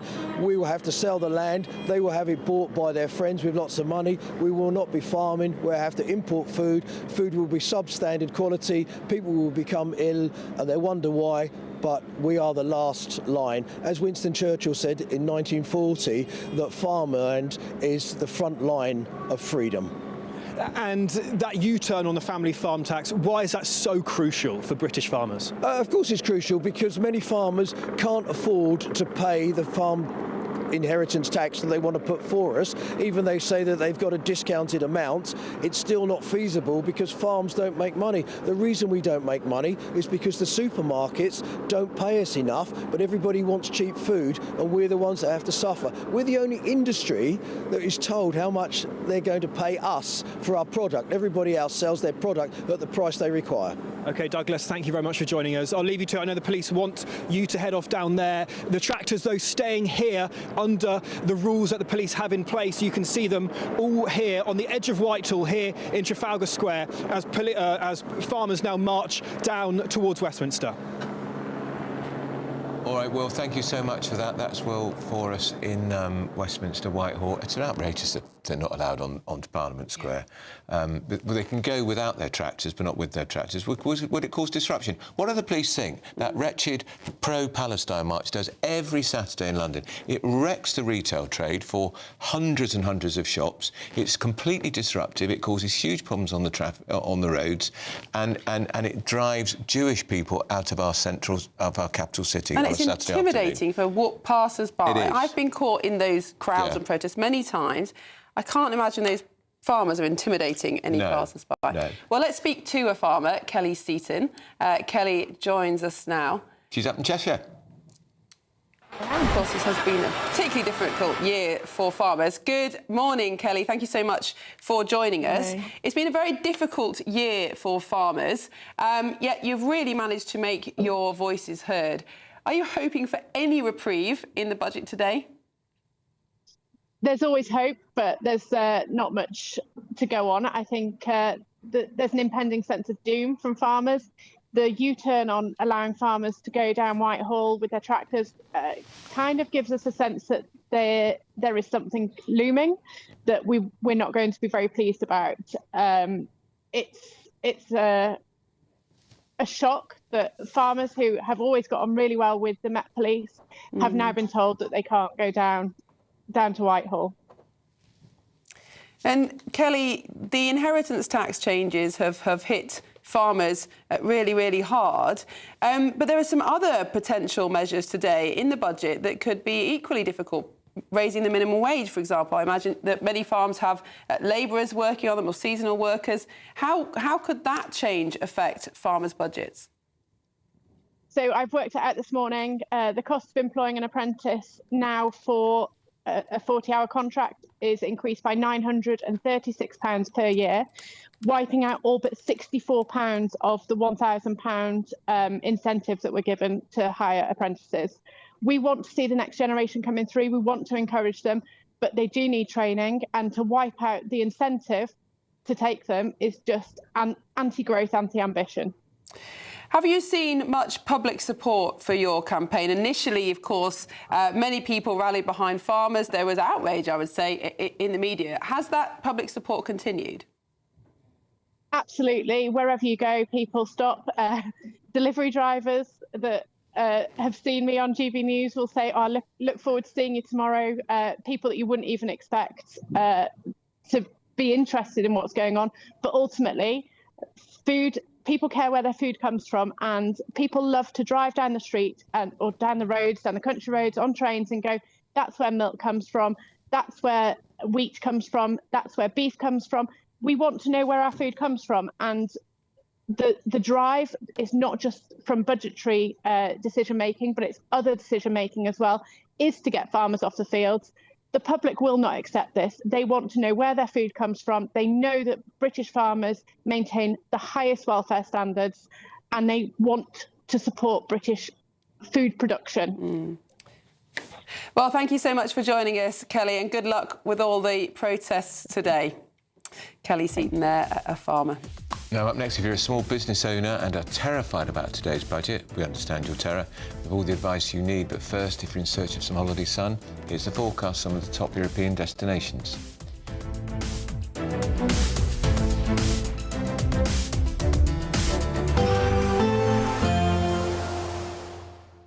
I forecast a perfect holiday in the sun. Weather looking good then? For sure, and no worries about our travel insurance. All Clear Travel Insurance sponsors GB News Travel Destinations Forecast. Sunny skies for much of Spain on Thursday, not particularly warm, however. More wet weather to come for parts of Italy and some warm winds blowing across the Greek islands. Reasonably warm in the Canary Islands with a chance of 1 or 2 showers. Fine and sunny, as I said, over most of Spain, but it is on the cool side here. Cold winds bringing plenty of showers to Sardinia and Sicily. Some heavy rain heading to Athens, but the Greek islands further east staying dry and sunny. Santorini, though, seeing showers this weekend. All Clear Travel Insurance sponsors GB News Travel Destinations Forecast. Decisions made in Washington aren't just shaping America, they're shaping Britain too. From migration to global security, from crime to health. Whatever happens in the White House today will be felt in your town or city tomorrow. That's why The Late Show is live from Washington, DC. Cutting through the politics to show you what it all means for Britain. The Late Show live every night at midnight. Only on GB News, Britain's news channel. No matter the state it's in, this is our nation. Join me, Jacob Rees-Mogg, for a genuine, honest discussion on where we have been, where we are going, and where we are with the people who set the direction. Tune in to State of the Nation every Monday to Thursday, 8 to 9 o'clock. Only on GB News. At GB News, we love to hear from you, our loyal community. So drop us a line at gbnews.com/yoursay. There you can talk to each other and also to the presenters live on air. gbnews.com/yoursay, because GB News is your channel, Britain's news channel. Mornings don't have to be tiresome, especially if you have the right company. Wake up to news as it happens, opinion and debate, and of course, a little bit of entertainment too. Because when the kettle's on, we're on. That's Breakfast on GB News, a show worth waking up for. Every morning from 6 a.m. Only on the People's Channel, Britain's news channel. We'll spread the news, you spread the word. Bold. They are under no illusion. Ray, are you a human trafficker? Boundless. I've had enough of the nonsense, and I'm not afraid to say it. Don't get us on the BBC. Every weeknight, I tear through the headlines. The smell of gasoline. Should we be worried about it? From Westminster madness to cultural war chaos. I'm going to do now, they are throwing things out the car as we speak. Get ready, Britain. Here we go. Patrick Christie's tonight, weeknights from 9 p.m, only on GB News, Britain's news channel. Hi, I'm Michelle Dewberry, and my show is your opportunity to cut through all the noise and dive in headfirst to some robust debates. Ideas clash. Situation, no, isn't it? No, because the failure is you're deliberately avoiding my point. Nothing's held back. And if you think this is the end of it, wait for more. And we do not shy away from the difficult stuff. Sometimes I want to shake people and say, if only you understood. So join me on Jubes & Co weeknights at 6 p.m, only on GB News, Britain's news channel. Britain was once the envy of the world. But look around. A nation that no longer knows what it is or where it's going. A country that's broken.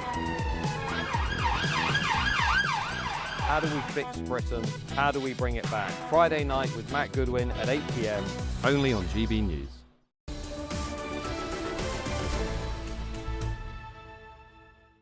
Well, it's 9 minutes to 11. You're watching Britain's Newsroom on GB News. Former Small Business Commissioner Liz Barkley joins us now. Liz, good morning. Thank you so much for coming into the studio. Lots of small business owners will be watching the budget with bated breath, looking for the measures that may or may not affect them. And we've had a message, actually, on gbnews.com/yoursay from Sunny Lee, who runs J. Henry's Fish and Chips in Hampshire, who says, what are they, the government, going to do to help small businesses? The outlook is so bleak for the high street. Is it really their wish to have no high street left in the next 10 years? If we don't get some sort of help or relief soon, we'll have no choice but to shut the doors of our family fish and chip shop business that's been in our family since 1988. And Sunny isn't alone. Lots of people on the high street are asking the same thing. And I don't know about you, but certainly in my area, I've seen what I've called quiet closing, where people have just simply closed up. And I tell you that they're all sitting there like Kelly, the farmer you were talking to, working out with a hot towel over their head what the increase to the minimum wages mean. Yeah. And of course, Sonny's going to be affected by that too. An 8.5% rise, and inflation is just under 4%. That's staggeringly high. And 4.1% rise for the 18 to 20-year-olds, which makes it more difficult to hire the younger people who need to get into work. Yeah. And small businesses have traditionally been the ones, 5.7 million of them, who hire and give those young people their first jobs, their first work experience, all of that. And it makes it all more difficult pubs, for them to do it. shops. But it's everything. It's florists, it's plumbers, it's everybody out there who's really affected by this. And they're all working out. From 4:30 this morning, I've been trying to think, in my small startup, Business 111, if I were to hire somebody, what would that mean? Could I afford to do it? The biggest problem is it's not that small businesses don't want to pay people well. They do. Yeah. They want those skills. They want that experience. They want to be able to keep it, but they don't want to have to put prices up. Because if Sonny has to put up prices up again on his fish and chips, he's going to get fewer customers. Of course he is. We talk about the cost of living crisis, but we don't talk about the cost of doing business. And for small businesses, both of those things dovetail. And we need to change the language. And there's also the potential rise to the dividend tax rate. A lot of small business owners will pay themselves a minimum wage. At the end of the year, they'll see what profits they've got, take those profits out as dividends. They've already paid corporation tax on those. Yes. What implications could raising the dividends tax have on small business owners? They could have devastating... We're talking about small businesses here who are trying to survive. They're not even getting the chance to thrive. But we've got to stop all this speculation because we don't know what the Chancellor is going to say. The speculation has stopped all of those 5.7 million small businesses dipping into their very shallow pockets. The big businesses got big pockets. They can carry on investing.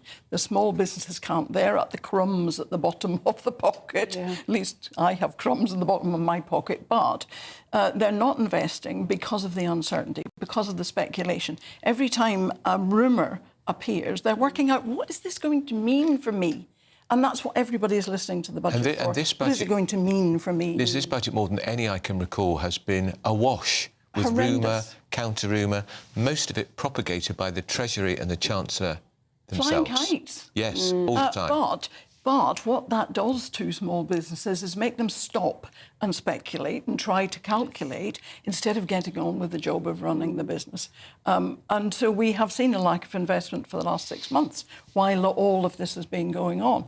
And of course, the speech tomorrow, punchy and engaging and all the rest of it, as I'm sure it's going to be, the detail behind it is where the devil sits. Yeah. And that sits in a huge volume of detail, which will include, if the 3P on electric vehicles comes around, that will include how to implement it or ideas as to how to implement it. And Sonny could well be affected by that as well. Never mind dividend tax. He's a family business. Family businesses are affected by the inheritance tax changes last year. Yes, of course. And the small businesses are just getting to the point where they understand what the April changes last year mean. I've got a florist who's saying to me, we went electric. But now, if they put these 3P on electric vehicles, I'm going to have to ask my mum to do the Valentine deliveries. I've got a man who said to me, my national insurance and minimum wage costs went up by £500,000. That's 5 jobs that I was intending to create. Which is jobs that are now not going to happen. And those jobs aren't going to happen. Who knows what will happen come the next April increases. We could see the same thing happening again. So it's doubling and doubling the effect on small businesses who find it really hard to invest, to innovate, to create jobs if the money isn't in their pockets. Do you think the government just looks at the turnover of some of these businesses and think, oh, well, you're perfectly fine, you're solvent, but actually the profits are so minimal already? MPs of all descriptions, and I'm not making a political point here, talk about the backbone of the UK economy. But I constantly say, you've never done anatomy, otherwise you know if you don't support the backbone, the body crumbles. And that is where we're at. They really do not They've not run small businesses. They don't know the difference between a big business with all of those chief technical officers and chief digital officers and chief people officers, and a small business where you have to wear all the hats yourself. And, you know, that's the background I come from, brought up on a farm, you know, where my mother did the books and my father, well, she was a better farmer than him, but he'd been driving the tractor down Whitehall, you know, and it's really difficult to understand how small businesses really generate wealth, growth, productivity if you've never worked in one. And I think that is part of the problem that we've got. Not so much that they think they just think anything with a business has got deep pockets. Yes. You think, I'm trying to think of the last time a Chancellor was somebody who had run a small business. Jeremy Hunt. He did run a small business, actually. Yes. You're quite right, he did, and very successfully. Yes. It was a publishing business, wasn't it? But it depends what you mean by small business, because we've got 5.7 million small businesses. 4.8 million of those are micros that employ, they either don't employ at all, 4.3 of them single-person entities, 500,000 that employ up to 5 people. That's a different matter. They have a different set of needs to then the small businesses that employ up to 50, and then you've got your medium-sized businesses employing up to 250. Completely different animals from each other with completely different needs depending on the sector, the stage. Are they at startup? Are they at scale up? Are they growth? And the big business and the big corporations, of which there are only 8,000. Now, Liz, governments are allowed to raise and drop taxes. That's part of their mandate. But I think it almost seems that we're getting to the point now where this is an abuse of state power, where the changes to the tax system are so profoundly different to what people expected when they voted last year. They are actually putting people out of business. They are actually preventing people from getting jobs. I mean, what kind of democratic mandate is there for these kind of tax changes?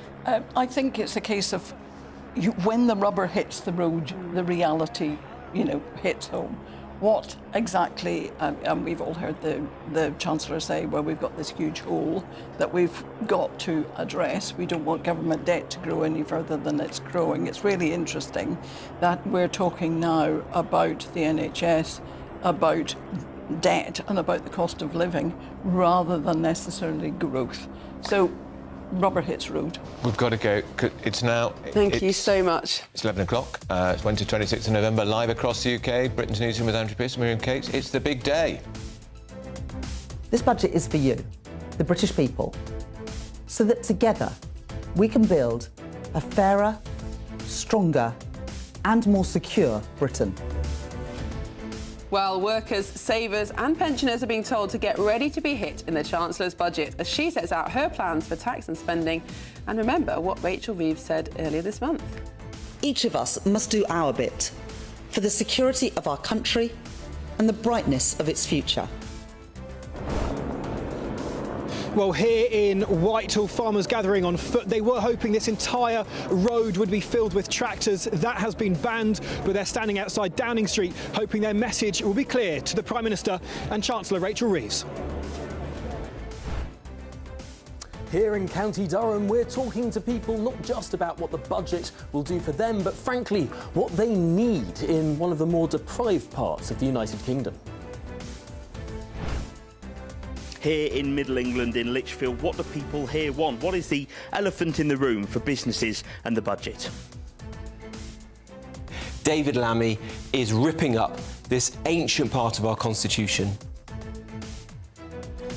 Well, one confirmed measure in the budget is a rise in the national minimum wage from April. But we're asking, will that put more pressure on struggling businesses?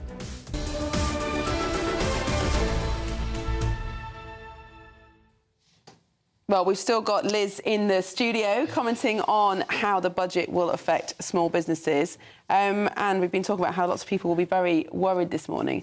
Are there any potential signs of hope? Sometimes governments introduce reliefs for small businesses. Business rate relief, hospitality saw a drop in VAT, for example, during the pandemic. Could there be a rabbit in the hat somewhere? There could be a rabbit in the hat. The government published its Backing Your Business, Small Business Plan back in July. And what that does is commit, and it comes back to the fish and chip shop example. They did commit to take steps to improve the high street, because the high street is the heart of where it all sits. I haven't seen any improvement in my high street. Not yet. So there may be the rabbit in the hat. Yeah. Hospitality is really at the heart of the pubs, the restaurants, the cafes, the fish and chip shops are really at the heart of that. So there is a commitment also in that plan to deal with, over the life of this Parliament, business rates for hospitality, etc. I'm hopeful. She was, of course, when she was in opposition, Rachel, is going to scrap the business rate, the business tax, which would have been such an important thing for retailers, wouldn't it? Maybe we get a review of I business. doubt it. Liz, we will come back to you. Please remain here. We're going to go to Jack Carson, who is our national reporter in Lichfield, the city previously branded the most English place in the country.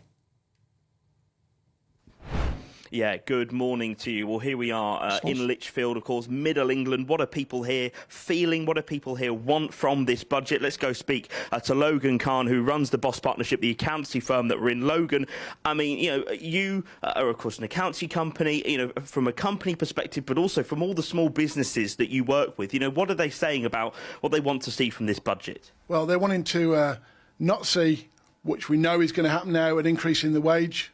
The minimum wage bill, that's a problem for people. It's already causing problems, slow down. For us, we've got an apprenticeship programme where we take one on every year. I'm now considering whether we will take one on next year or not due to the increase in the costs. It's just getting really tight. We've probably got 100 clients in hospitality. They're really, really feeling it. And I think this might be the last nail in the coffin for a lot of those small businesses. So for you, is it a worry about where growth comes from, with this budget, with the increases that we know are already going to come to minimum wage? Absolutely. I mean, rather than increase the minimum wage, for me, I'd have increased the basic rate band, which takes everyone, gives everyone a little bit more, and then those at the top, we could have retaxed those to fill that gap. The problem we've got in the economy is interest rates have increased. The borrowing, therefore, is costing the country more, and she's got a big hole to fill. But you can't tax your way out of that hole. I mean, how do you feel? You just said there that you're basically thinking you're not going to take anyone on next year, whereas in previous years you might have done. I mean, how does that make you feel? Because that's going to be, jobs locally. It is. It's jobs locally. It's also young people, which I have a passion for, trying to get young people into employment and into long-term employment, and have a bit more aspiration.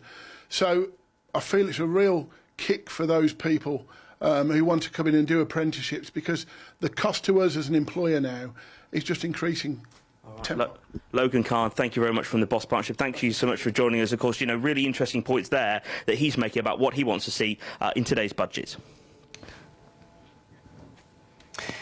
Thanks, Jack. We're shortly going to go back to Will Godley in Westminster for those farmer protests, but we're looking at pictures of number 10 Downing Street. We're expecting the Prime Minister, Sir Keir Starmer, to leave any moment because, of course, before the budget, it is Prime Minister's It's completely pointless doing PMQs half an hour before the budget. You've sat through it. Nobody listens to a word they say because the eyes are all on the main chance, which is the budget. It's the only day in the year where the Prime Minister is the warm-up act for what comes next. Exactly. It'll be interesting to see what Kemi Badenoch goes on. Because it'll get no coverage. Well, we'll see. Christopher Hope is there. He'll be hosting all his questions. Let's hope he gets a good one in.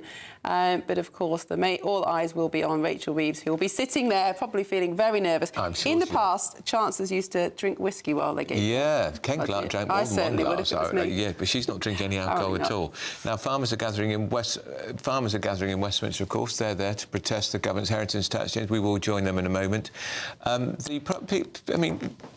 It's an anxious moment for the Leader of the Opposition to Prime Minister's questions. Yes. But more anxious for her today is responding to the budget speech, because she only gets sight of it just before the Chancellor speaks. But so much of it has been trailed and leaked in advance. She's probably got a pretty good idea already what she's going to say. I'm sure her speech is already written. I always thought it's interesting that it's the Leader of the Opposition that gives the response to the budget, not the shadow Chancellor. I mean, I suppose it makes sense. And actually, the Opposition has no civil service support, things like that, to help them with it. But even so, I do think it's a bit odd that it's not Shadow Chancellor. But it's a great opportunity for her because all eyes will still be on. Absolutely. Although, of course, what's dispiriting, the moment the Chancellor sits down, half the chamber empties because people go off and bring their local paper, they go and put do stuff on social media. Although those who want to get a question in, because it is actually just a statement, like any other parliamentary statement, so there are questions afterwards, and some people will stay in there and bob and try and get a quick question in, but most will want to, like you say, go away and digest what's being said before making a comment. Number 10 door opening, is it the Prime Minister? No, it isn't. Oh, the suspense is killing me. Who's going to come out next? The suspense is killing me, my word. Doors opening again. Isn't it interesting that in the past, It's I can't probably the remember cat. it probably is Larry the cat. Here he is, the Prime Minister. not accompanied by Larry the cat. He's not waving, he's not smiling at the cameras, and he's getting straight into his car because he looks like he's probably seen that opinion poll showing Labour plummeting it ever further lower in the polls. He often smiles at the media, but he's not doing that, and he gets in his entourage to take him to number 10. How many? Also, you have to go through the big iron black gates at the entrance to Downing Street. And in the past, the Downing Street was open to the public, wasn't it? I remember it. When were the gates changed built? after when John Major got in. Oh, really? When there was a mortar attack on number 10.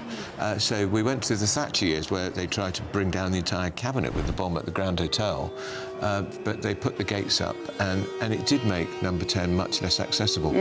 When Britain took the Falklands War, Downing Street was, when victory was declared, Downing Street was crowded with people, and Mrs Thatcher was talking to everybody. Gosh, so just outside her own front door, right face to face. And there were hundreds of people there. It was extraordinary. That would never happen now because of security. No. Although even so, it's not. There are these gates, but you can see directly into the streets, even from there. So we're going to go and talk to Will Godley now, because the farmers wanted to put their tractors right outside the Downing Street gates, but they weren't allowed. So we'll talk to Will Godley, who's with the farmers. Will. Yeah, Andrew, the Prime Minister just drove past, and as he did, they made a huge noise, air horns sounding very loud. I could see the Prime Minister from where I was standing here. He looked over, was able to see the signs, and probably from inside his car, hear the noise as well. Their message would have got through to the Prime Minister. There will, here where this protest is taking place, be some speeches a little bit later on. One of the people speaking, William Taylor. What is your message to Rachel Reeves? Our message to Rachel Reeves is straightforward. Number one, this is about agriculture, not just any old industry. Number two, meet us and discuss not a U-turn on inheritance tax, but a better turn. Do away with inheritance tax and put in place a UK-wide farm welfare bill, and the UK will prosper. Now, it's clear that Sir Keir Starmer and Rachel Reeves, they're not country people. They do not understand the countryside. But if they don't soon get a grasp of it, then I'm afraid it's going to cost the UK dearly. And farmers are at the end of their tether. They're tired. They work 24/7 to feed the nation, including Christmas Day. And we are running out of road with this Chancellor. Now, if she doesn't contact us between now and March, we are advocating that we will be able to block the bill, because if farmers go to a lot of effort to be in London, and many of them will have a lot of sleep to catch up on when they go home and a lot of work to do. But between now and the end of March, we would consider holding a strike across the UK where the farmers stay at home and keep their produce at home. And we've only 6 days of food reserves, so let's see who wins that battle. OK, William Taylor. A strike, possible farmers' strike, news Rachel Reeves won't want to hear, as this budget is going to be delivered very, very shortly. Let's speak now to Greg Smith, Shadow Transport Minister. Greg, why are you here today? I'm here because I want to stand up for the farmers in mid-Buckinghamshire. 90% of my constituency is agricultural land by land, and if we start losing our farms, because they've got to sell the entire farm, sell a third of the farm to pay this evil tax bill, that's going to hit our food security. That's going to hit the landscape of Buckinghamshire and the whole country. That is going to undermine us as a country. This is a government that do not understand the countryside. They do not understand farming. They do not understand how a real business works. And if these farms have to sell so much and have to take on incredible levels of debt just to keep going, they're not going to survive. And William Taylor, just speaking to me there, said farmers are thinking about going on strike next year if Rachel Reeves doesn't U-turn this family farm tax. What impact would that have across across the country? It'll have a massive impact because we all like to eat, right? We all like to sit down to breakfast, lunch and dinner and snacks, and without farmers there is no food. So if that's what it takes, to get the government to listen, to wake up, to see sense, to understand what they are doing with this family farm tax and cutting off SFI and taxing double cab pickups and watering down measures that prevent agricultural equipment theft, then that may be what it comes to, but nobody wants them on strike. We want to eat, we want them to survive, we want them to thrive. And bluntly, the only way to do that is to get back on track with things like the SFI and ensuring farmers have the money they need, and taking away this stress, this anxiety, this exponential threat that is the family farm tax. And we're just about an hour away or so from this budget happening in the House of Commons. What would you like to see being announced?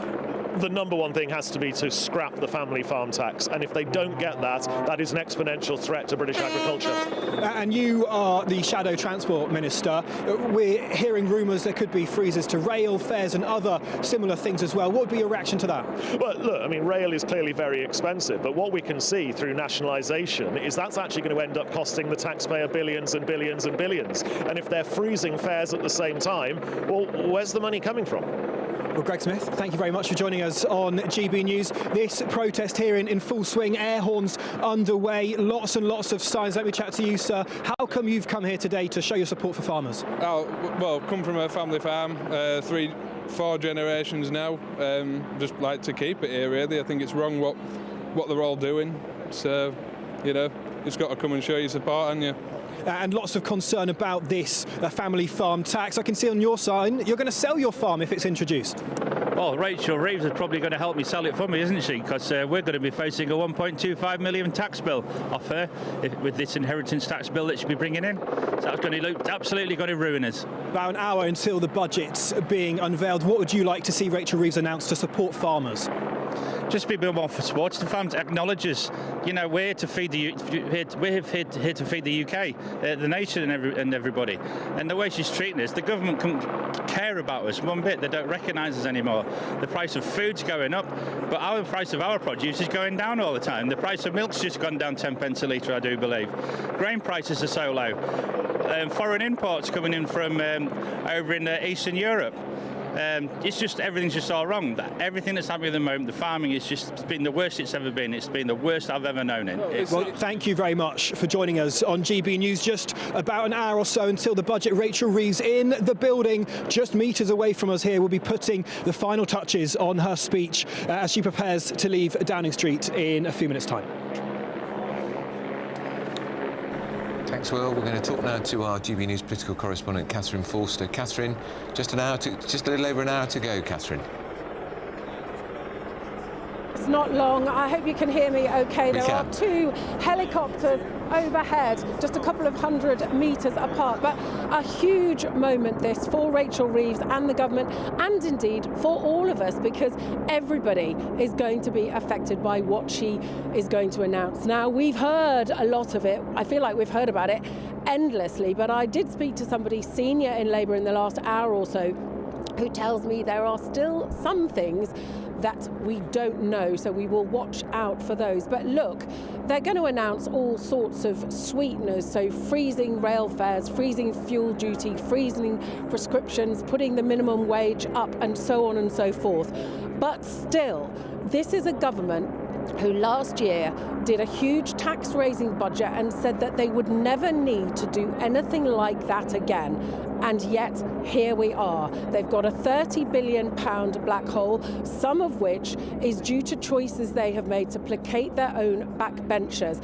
And having rode back from that income tax raise that they thought about but decided that it was too politically toxic, we're now looking at a smorgasbord of what I think are going to be pretty difficult to digest tax rises. So income tax thresholds frozen. That freeze that's been going on for years will be extended for another 2 years to 2030, we expect. That is a tax increase, no matter how they want to spin it. That is a tax increase for a lot of working people. Then we're going to have pension contributions, salary sacrifice, national insurance on those, gambling taxes up, property if you've got a house over 2 million, an extra 4,500 perhaps on that, pay per mile on electric cars, cash ISA squeeze, milkshake taxes, tourism taxes, bike salary sacrifice. The list goes on and on and on. And the risk is, of course, in upsetting particular groups of people. We saw it with the farmers last year. They're now, as you've just heard, threatening to strike, saying no farmers, no food. So it is politically very difficult. There's three groups that they're trying to stay on the right side of. First of all, the markets. They want to look responsible. They don't want to do anything that's going to give the markets the heebie-jeebies. Second of all, the public, us, who are going to either vote them in again or vote them out in 3.5 years' time. And lastly, and very importantly, their own backbench MPs, because we know this is a government deeply unpopular with voters, but also lots of Labour MPs really fed up. They think they're going to be out of a job in a few years. And they have forced the government to U-turn on £5 billion of welfare cuts, on winter fuel allowance, and they're going to insist that Rachel Reeves scraps in its entirety the 2-child benefit cap, something that she did not want to do, but she's been forced into doing. So a lot of this money is going to be raised basically to keep Labour backbench MPs on side. Will it work? We will find out in the coming days. All right, Catherine, that's Catherine Forster in Westminster Whitehall. So will she have that white rabbit moment? I think there's bound to be a surprise. It'd be astonishing if there isn't. Possibly, but the whole point of all the leaking has been to test the waters for all these different changes. I mean, if it's something good, but good for whom? Yeah. And all of these changes, potentially, that we are about to hear, are going to put up taxes for people on middle and high incomes. We've still got our local government expert here, Liz. Liz, what would you think small businesses would want most of all to come out of this budget? They want to be in a position where they don't have to put their prices up. That is the thing that's worrying them most. And if the tax system is such that, and changed in such a way that they have no choice but to put their prices up because they can't absorb those costs, then they have to pass them on to their customers. Yeah. And anywhere that is on the supply chain then affects everybody else in the supply chain. And it ultimately ends up with the person who's just earning an increased minimum wage in order to pay for the inflationary increases that we see coming through the supply chain. So when you talk to small businesses, they're simply saying, give us a break, let's have some tax breaks when we start out so that we can start out, head towards that scale up, that growth point in our business before you start taxing us. Let us invest. Now, when they're looking at the minimum wage, what they're also looking at is, can we automate instead? Can we have, is there a digital tool we can use? Can we use AI? If they're going to do that, then great, because it saves them time and they can spend that time on the business rather than in the business. But it does mean that they're looking for ways not to take on people. And ultimately, at the heart of this, we want people to be earning enough money to cope with the cost of living. And so it goes round and round that doom loop.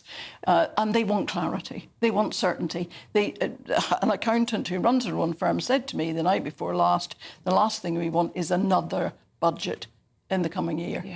In 6 months. We need certainty. We need to know what we're up against so we can plan. And particularly with the Employment Rights Bill that's going through Parliament now, businesses know that if they take somebody on, they're going to have to keep them, regardless of whether they can continue to afford them, regardless of whether they to show up to work even.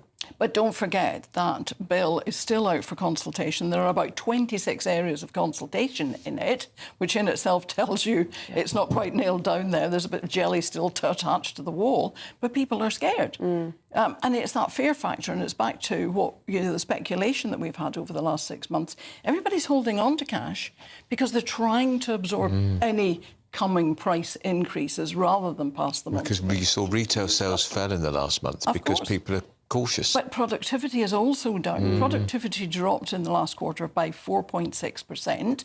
That wiped out the productivity increase of the quarter before that of 4.6%. But it was not because small businesses aren't making a bit more of a profit, a small profit. Revenues are up a bit, but not as much as profit. So what does that tell you? That tells you they're not investing in anything. They're holding back that cash in the profit line in order that if there are tax increases coming through, they've got something to tide them over.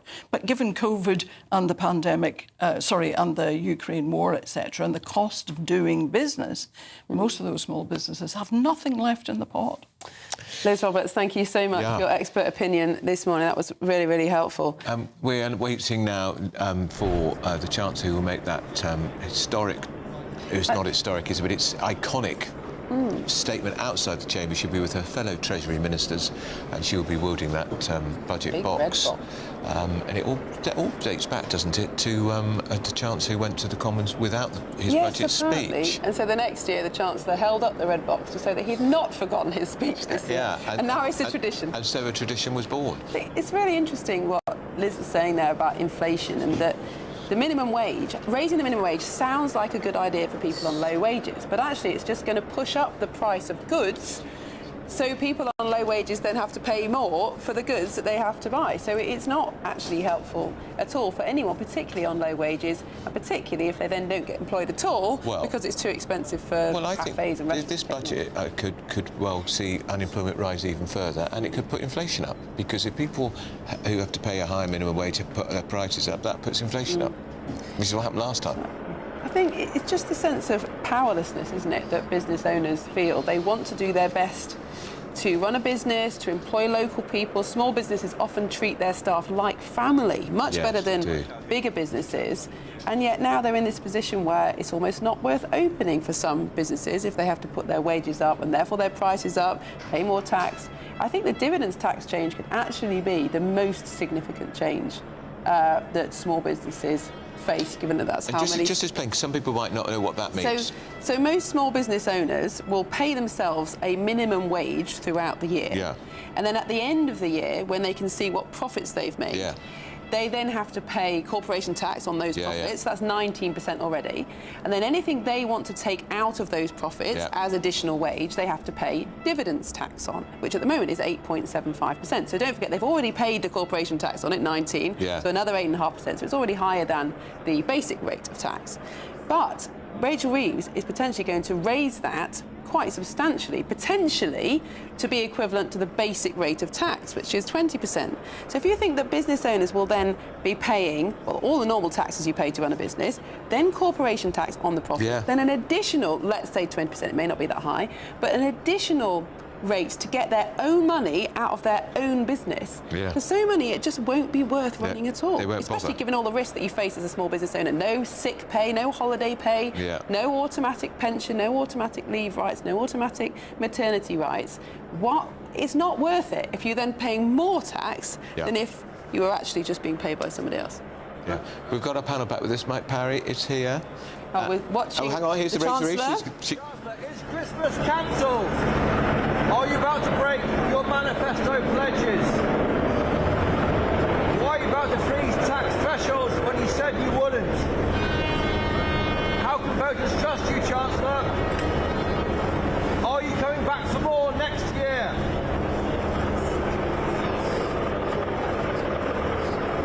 Chancellor, how can voters trust you? Will you freeze tax thresholds? Is Christmas cancelled?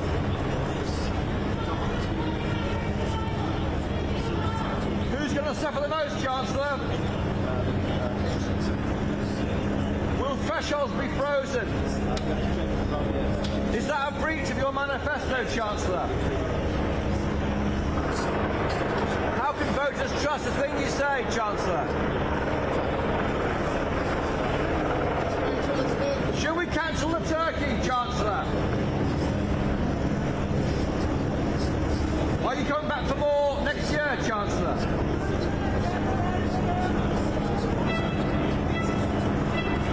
Why are you breaking your manifesto promises to us, Chancellor?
So this is the Chancellor's entourage on its way into Parliament. So she will make that speech around 12:30 after the complete charade of Prime Minister's questions, which goes on before, which is like the storm, like the calm before the storm. There are some important questions though today, Andrew, because there's the jury trial story. And what a good day for the Prime Minister to field questions on that, because it will be blown away by the budget but just half an hour later.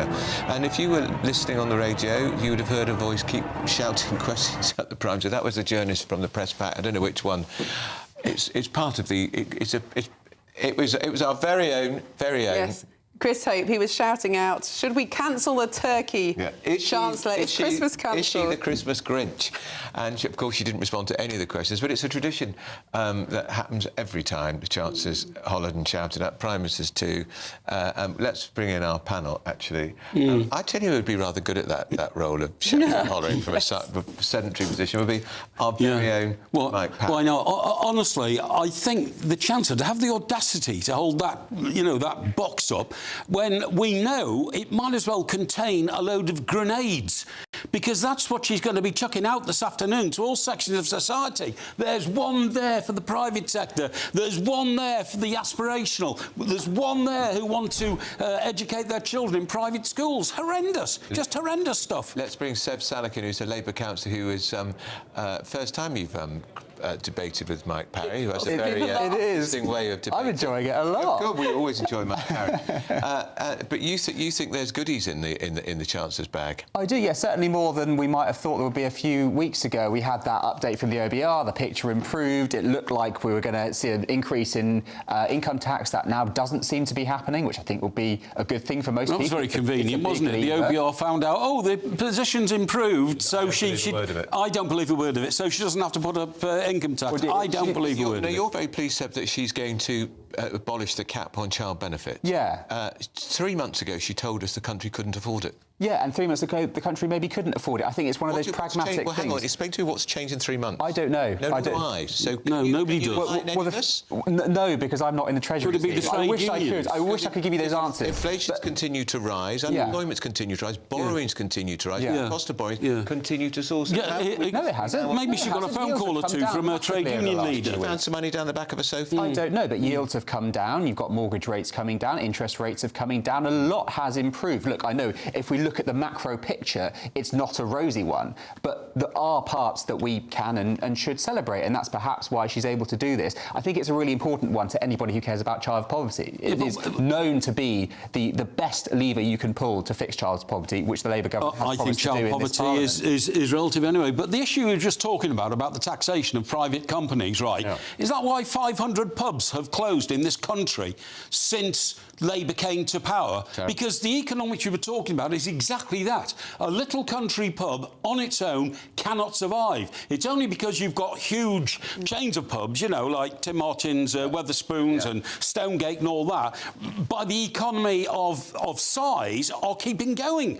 But they can't afford to employ young bar staff. They can't afford the terrible business rate problem. It'll be even more difficult now the minimum wage is going up. This is exactly what I'm saying. And last night we learned the minimum wage is going up. By 8.5%. And Seb, if you think things are getting better, let's talk about pubs. Now, you've brought this up, and it's an interesting one. Yes, you know what the biggest lever for pubs is? What the biggest thing they're struggling with? Supermarkets. Is rent.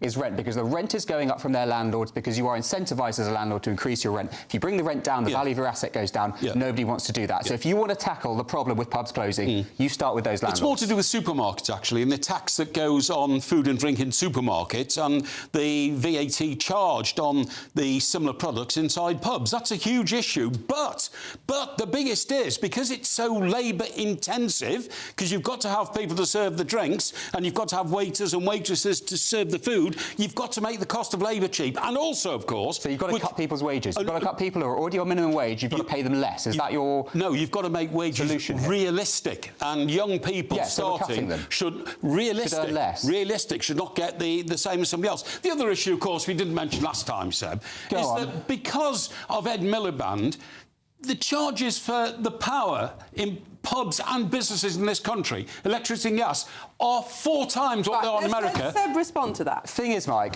and I don't know if anyone's mentioned this, we don't live in the Victorian times anymore. You can't employ grubby urchins to serve your beer. They are human beings. They deserve dignity. Who said anything about that? Pay. You're talking about cutting people's pay who already don't earn very much. To be fair, you didn't say cut. No. You said it's going up too much. Exactly.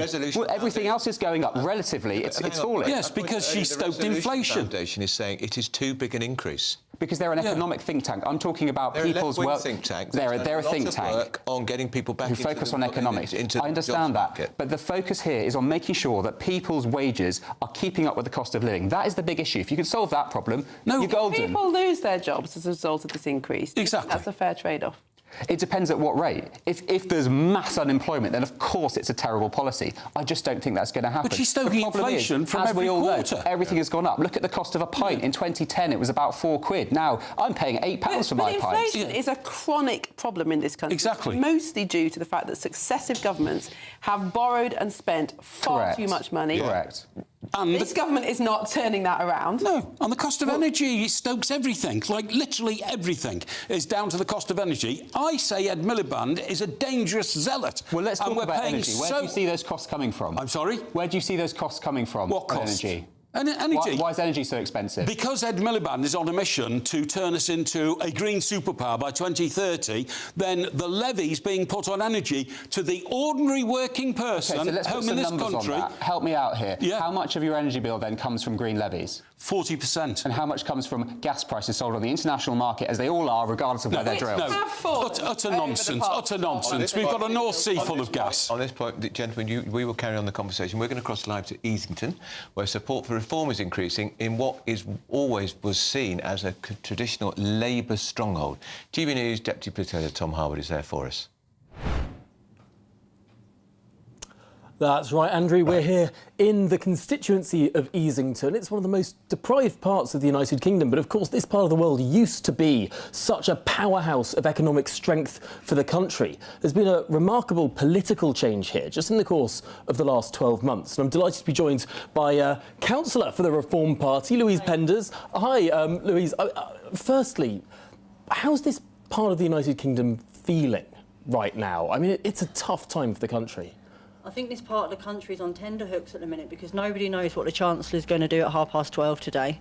She's been a bit flip-flop over her decisions. We don't know if she's going to increase taxes for the working people. We don't know if she's going to scrap the 2-child cap.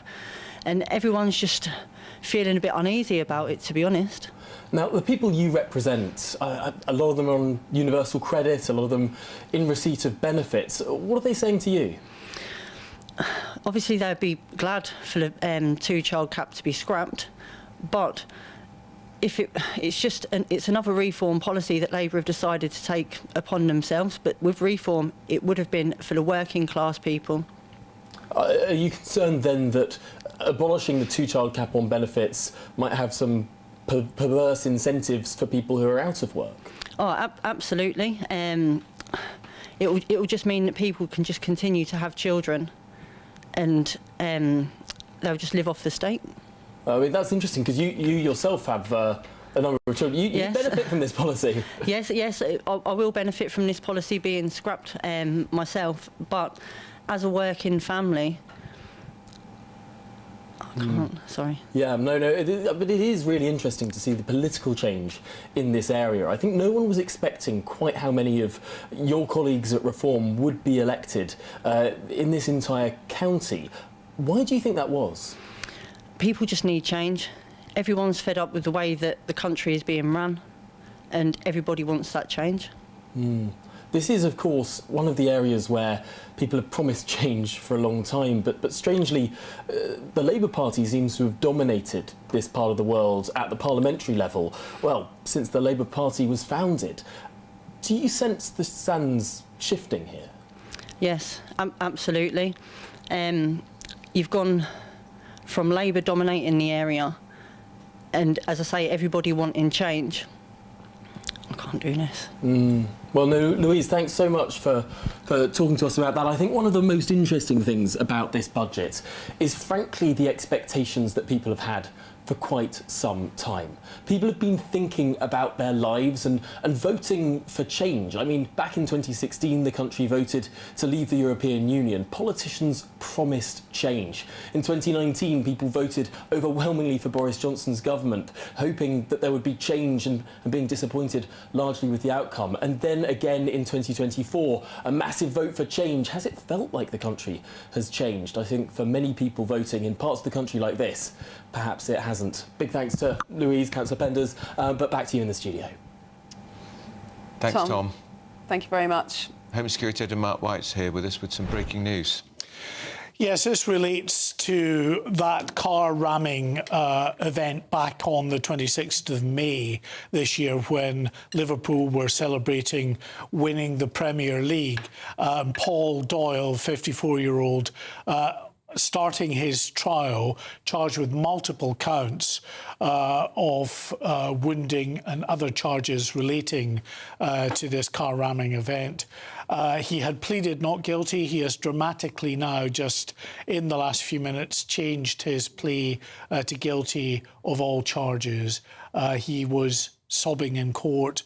At one point, the judge told him to take a seat while he continued to plead guilty to the charges as they were read out to him. Charges of wounding quite badly in some cases.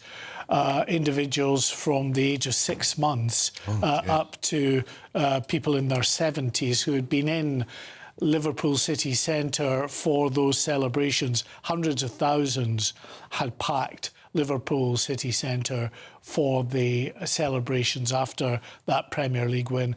And what we don't know at this stage, we still don't know, because there hasn't been a trial to try to get to the reason behind such a horrific event. At the time, of course, when the news started coming through, we were reporting on it, and it looked you know, for all the world like it was a terrorist attack. It was your classic vehicle ramming attack, it looked like. But the truth of it seems to be much more complicated than that. This man is an ex-member of the armed forces.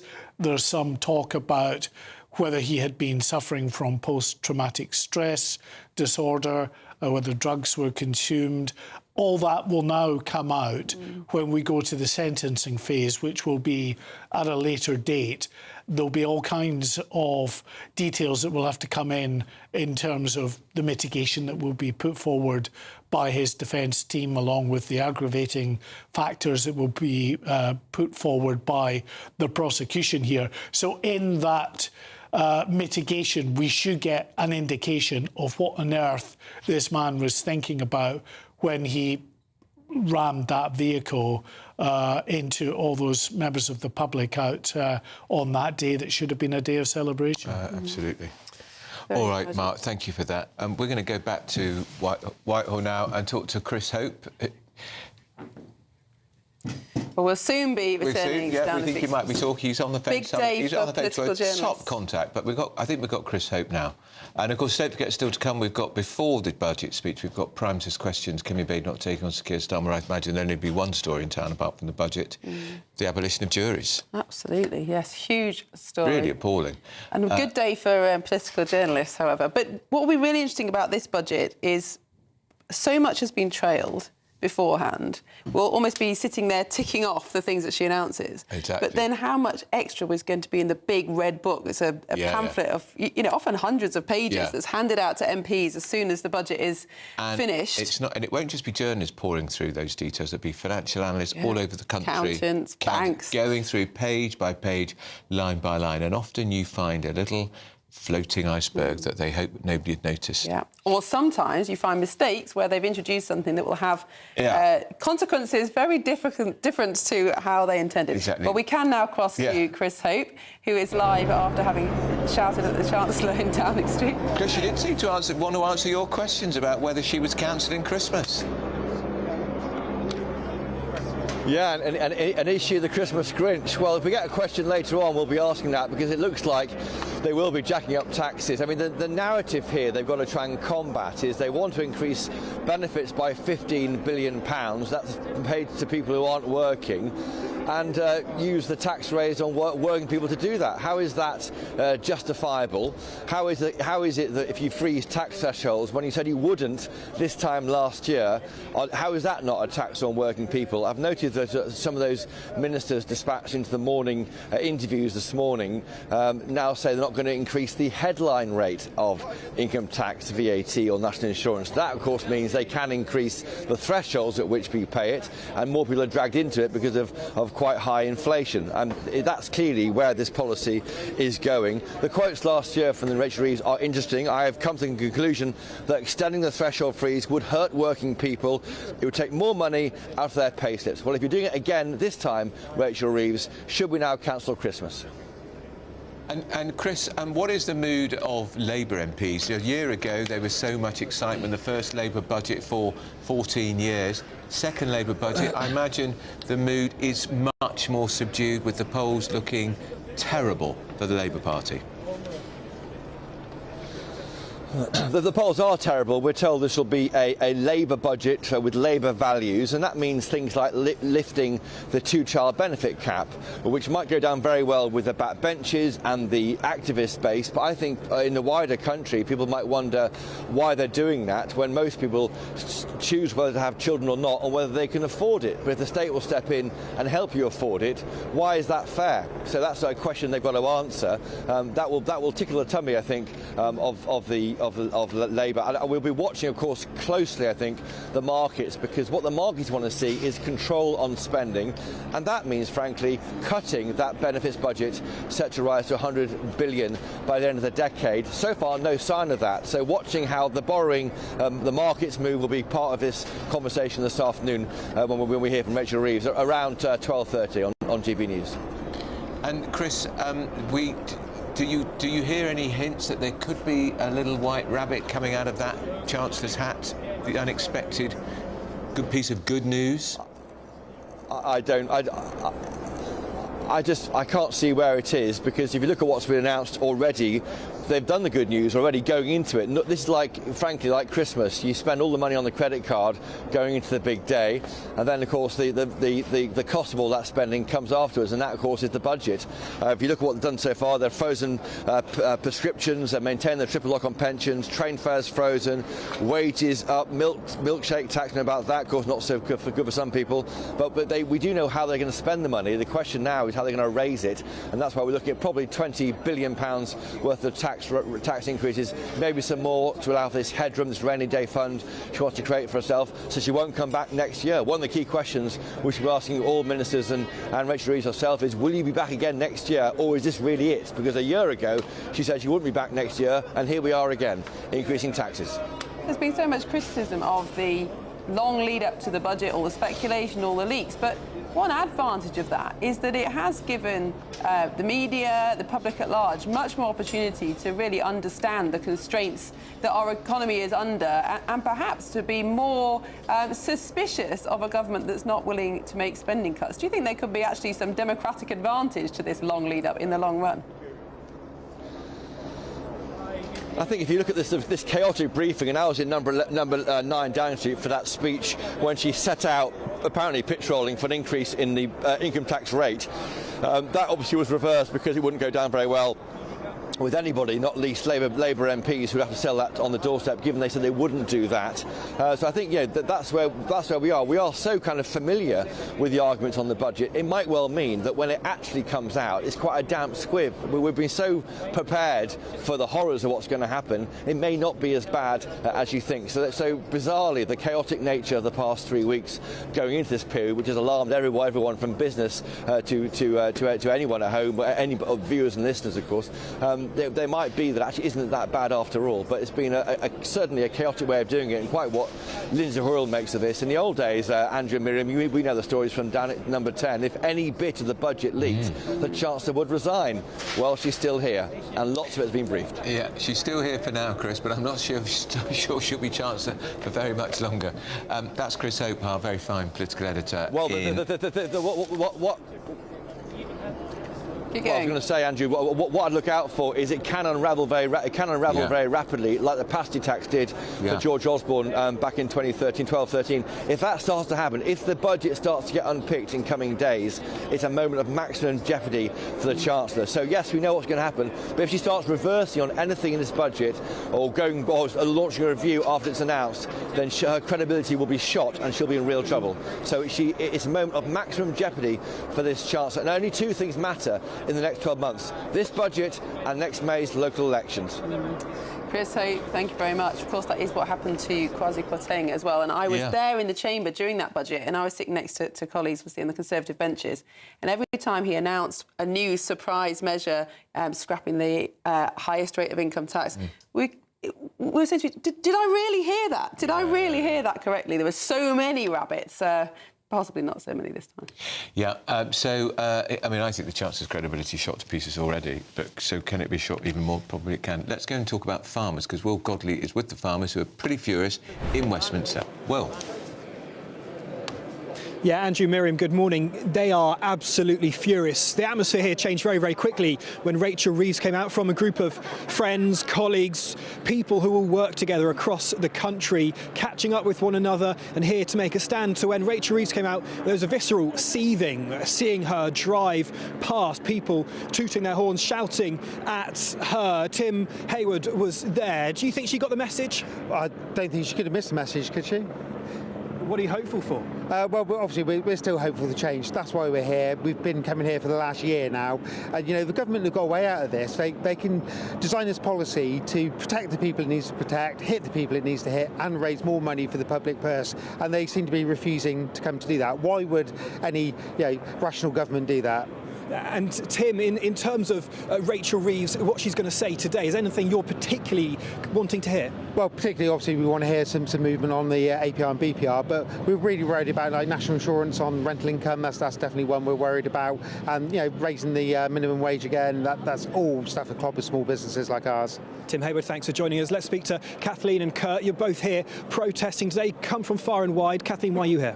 Well, we're here to make a stand, because if you don't, then things will just happen out of your control, and we have to keep standing up for farming until there are changes, particularly to the APR and BPR. But there's lots of wider problems that make that tax unaffordable. And Kurt? Yeah, much like what Kathleen says, but we, the people, are the power, aren't we? If we don't stand up now, we're not going to have an open house chance. Well, thanks for being here with your signs. Mo Metcalfe as well joins me now from the Countryside Alliance. Mo, it's going to be a big moment at 12:30. Rachel Reeves unveiling her budget. What are you hoping to see? Well, I'm hoping to see, obviously, here today, the family farm tax at least rethought. Get rural sector around the table and find a way forward out of this mess. The countryside, like the rest of the country, is really struggling right now. Not just our farmers, but our rural publicans, butchers, village shops, you name it. Everyone is struggling. We need to see the Chancellor understand that the countryside, like the rest of the country, needs help, needs support. National minimum wage changes, income tax changes, other leaked changes to high-value properties, pensions. How would that impact the countryside? Massively. Rural businesses are struggling hugely. We hear from all sorts of businesses every day, butchers, pubs, village shops, you name it.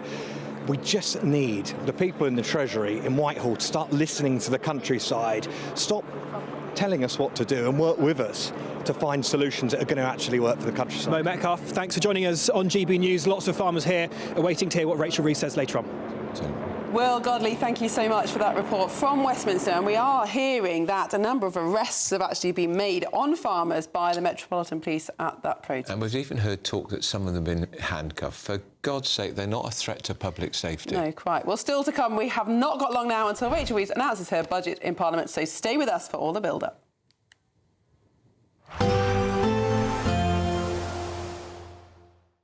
Expect warm spells with the odd rude interruption. Box Boilers sponsors the weather on GB News. Morning, welcome to your latest weather update from the Met Office here on GB News. Cold and frosty for many of us out there this morning, but in the west things are turning milder. but also quite a bit wetter already. We've got rain edging into Northern Ireland, a soggy morning here, that rain spreading into western Scotland, trickling into western parts of England and Wales, clouding over elsewhere, some sparkling frosty sunshine across eastern England, slowly clouding over through the day, but generally a fine day for East Anglia and the south east. Still pretty cold here, temperatures 7-8 at best. That'll be quite late in the day. Further west it is turning milder, but obviously won't feel all that pleasant with the rain. The rain should be easing from Northern Ireland though as we head into the afternoon and through the evening rush hour. Elsewhere, though, not especially heavy, but damp and drizzly for many over the Midlands and southwest England to end the day. But we also do end the day quite a bit warmer. Eventually, some of that rain through this evening will trickle towards East Anglia and the southeast. As I said, easing off, at least for a time, across Northern Ireland. Same goes for Scotland as well, the main area of rain heading away, so eastern parts of Scotland may well be drier for this evening rush hour. Just a few showers further west. We'll see more of those coming in during this evening. Some heavy ones are possible across the Highlands and the Western Isles during the night, and then another pulse of heavy showery rain could get into Northern Ireland through the night too. There's that rain moving into East Anglia and the southeast for a time, but again, tending to get out of the way by dawn. And look at the numbers. Compared to this morning, many of us 8, 9, even 10 degrees higher to start Thursday compared to how we're starting this morning. So it's going to be milder tomorrow, but it's not going to be sunny, far from it. A lot of cloud, generally dry over eastern England, but showery rain in the west. Some of it could be heavy at times, particularly for Northern Ireland and western Scotland. Northern Ireland may brighten up a touch later on tomorrow, but generally a lot of cloud. Quite brisk winds as well, getting very windy in the northwest later tomorrow, but it will also be much milder. Expect warm spells with the odd rude interruption. Boxed Boilers sponsors the weather on GB News. It's the final week to see how you can enjoy Christmas on us. First, we'll give you an incredible £30,000 in tax-free cash. Then we'll give you a further £10,000 cash to spend on all your Christmas presents, even the tree. Christmas lunch, that's on us too, with £1,000 in shopping vouchers to spend at your favourite supermarket. Finally, a GB News Christmas goodie bag. For another chance to win, text WIN to 63225. One entry costs £2.50 plus one standard network rate message. Or text BONUS to 63225. 5 entries cost £5 plus one standard network rate message. Go to gbnews.com/win. Entries start at £2.50. Call 0903 686 3232. Calls cost £2.50 plus your network access charge. Or post your name and number to GB17 PO Box 8690 Derby DE1 9TT. UK only. Entrance must be 18 or over. Lines close at 4 p.m. on the 28th of November. Please check the closing time if listening or watching on demand. Good luck. From the school run to the home run, watch a new show for all of Britain. So he can say whatever he wants. A straight talking show where all voices are heard. And, you know, when are we going to stop talking about smashing the gangs and actually do it? With the stories that matter from every part of our country. There's a bit of a crash landing there for your Chancellor. Bold, fearless and standing up for you. That's me, Martin Daubney, 3 p.m. till 6 p.m. weekdays, here only on GB News. The People's Channel, Britain's news channel. Westminster's full of talk, but out here, it's the real world. Am I allowed to talk now? No, that's it. This is where it matters, real people and real lives. That's what politics is all about. In fact, has Trump made a good start? No. Straight answers, no spin, and just a couple of pints. How many fingers have I got up? About 10. So join me for Lee Anderson's Real World every Friday at 7 p.m. only on GB News. The People's Channel, Britain's news channel. Britain was once the envy of the world. But look around. A nation that no longer knows what it is or where it's going. A country that's broken. How do we fix Britain? How do we bring it back? Friday night with Matt Goodwin at 8 p.m. only on GB News. No matter the state it's in, this is our nation. Join me, Jacob Rees-Mogg, for a genuine, honest discussion on where we have been, where we are going, and where we are with the people who set the direction. Tune in to State of the Nation every Monday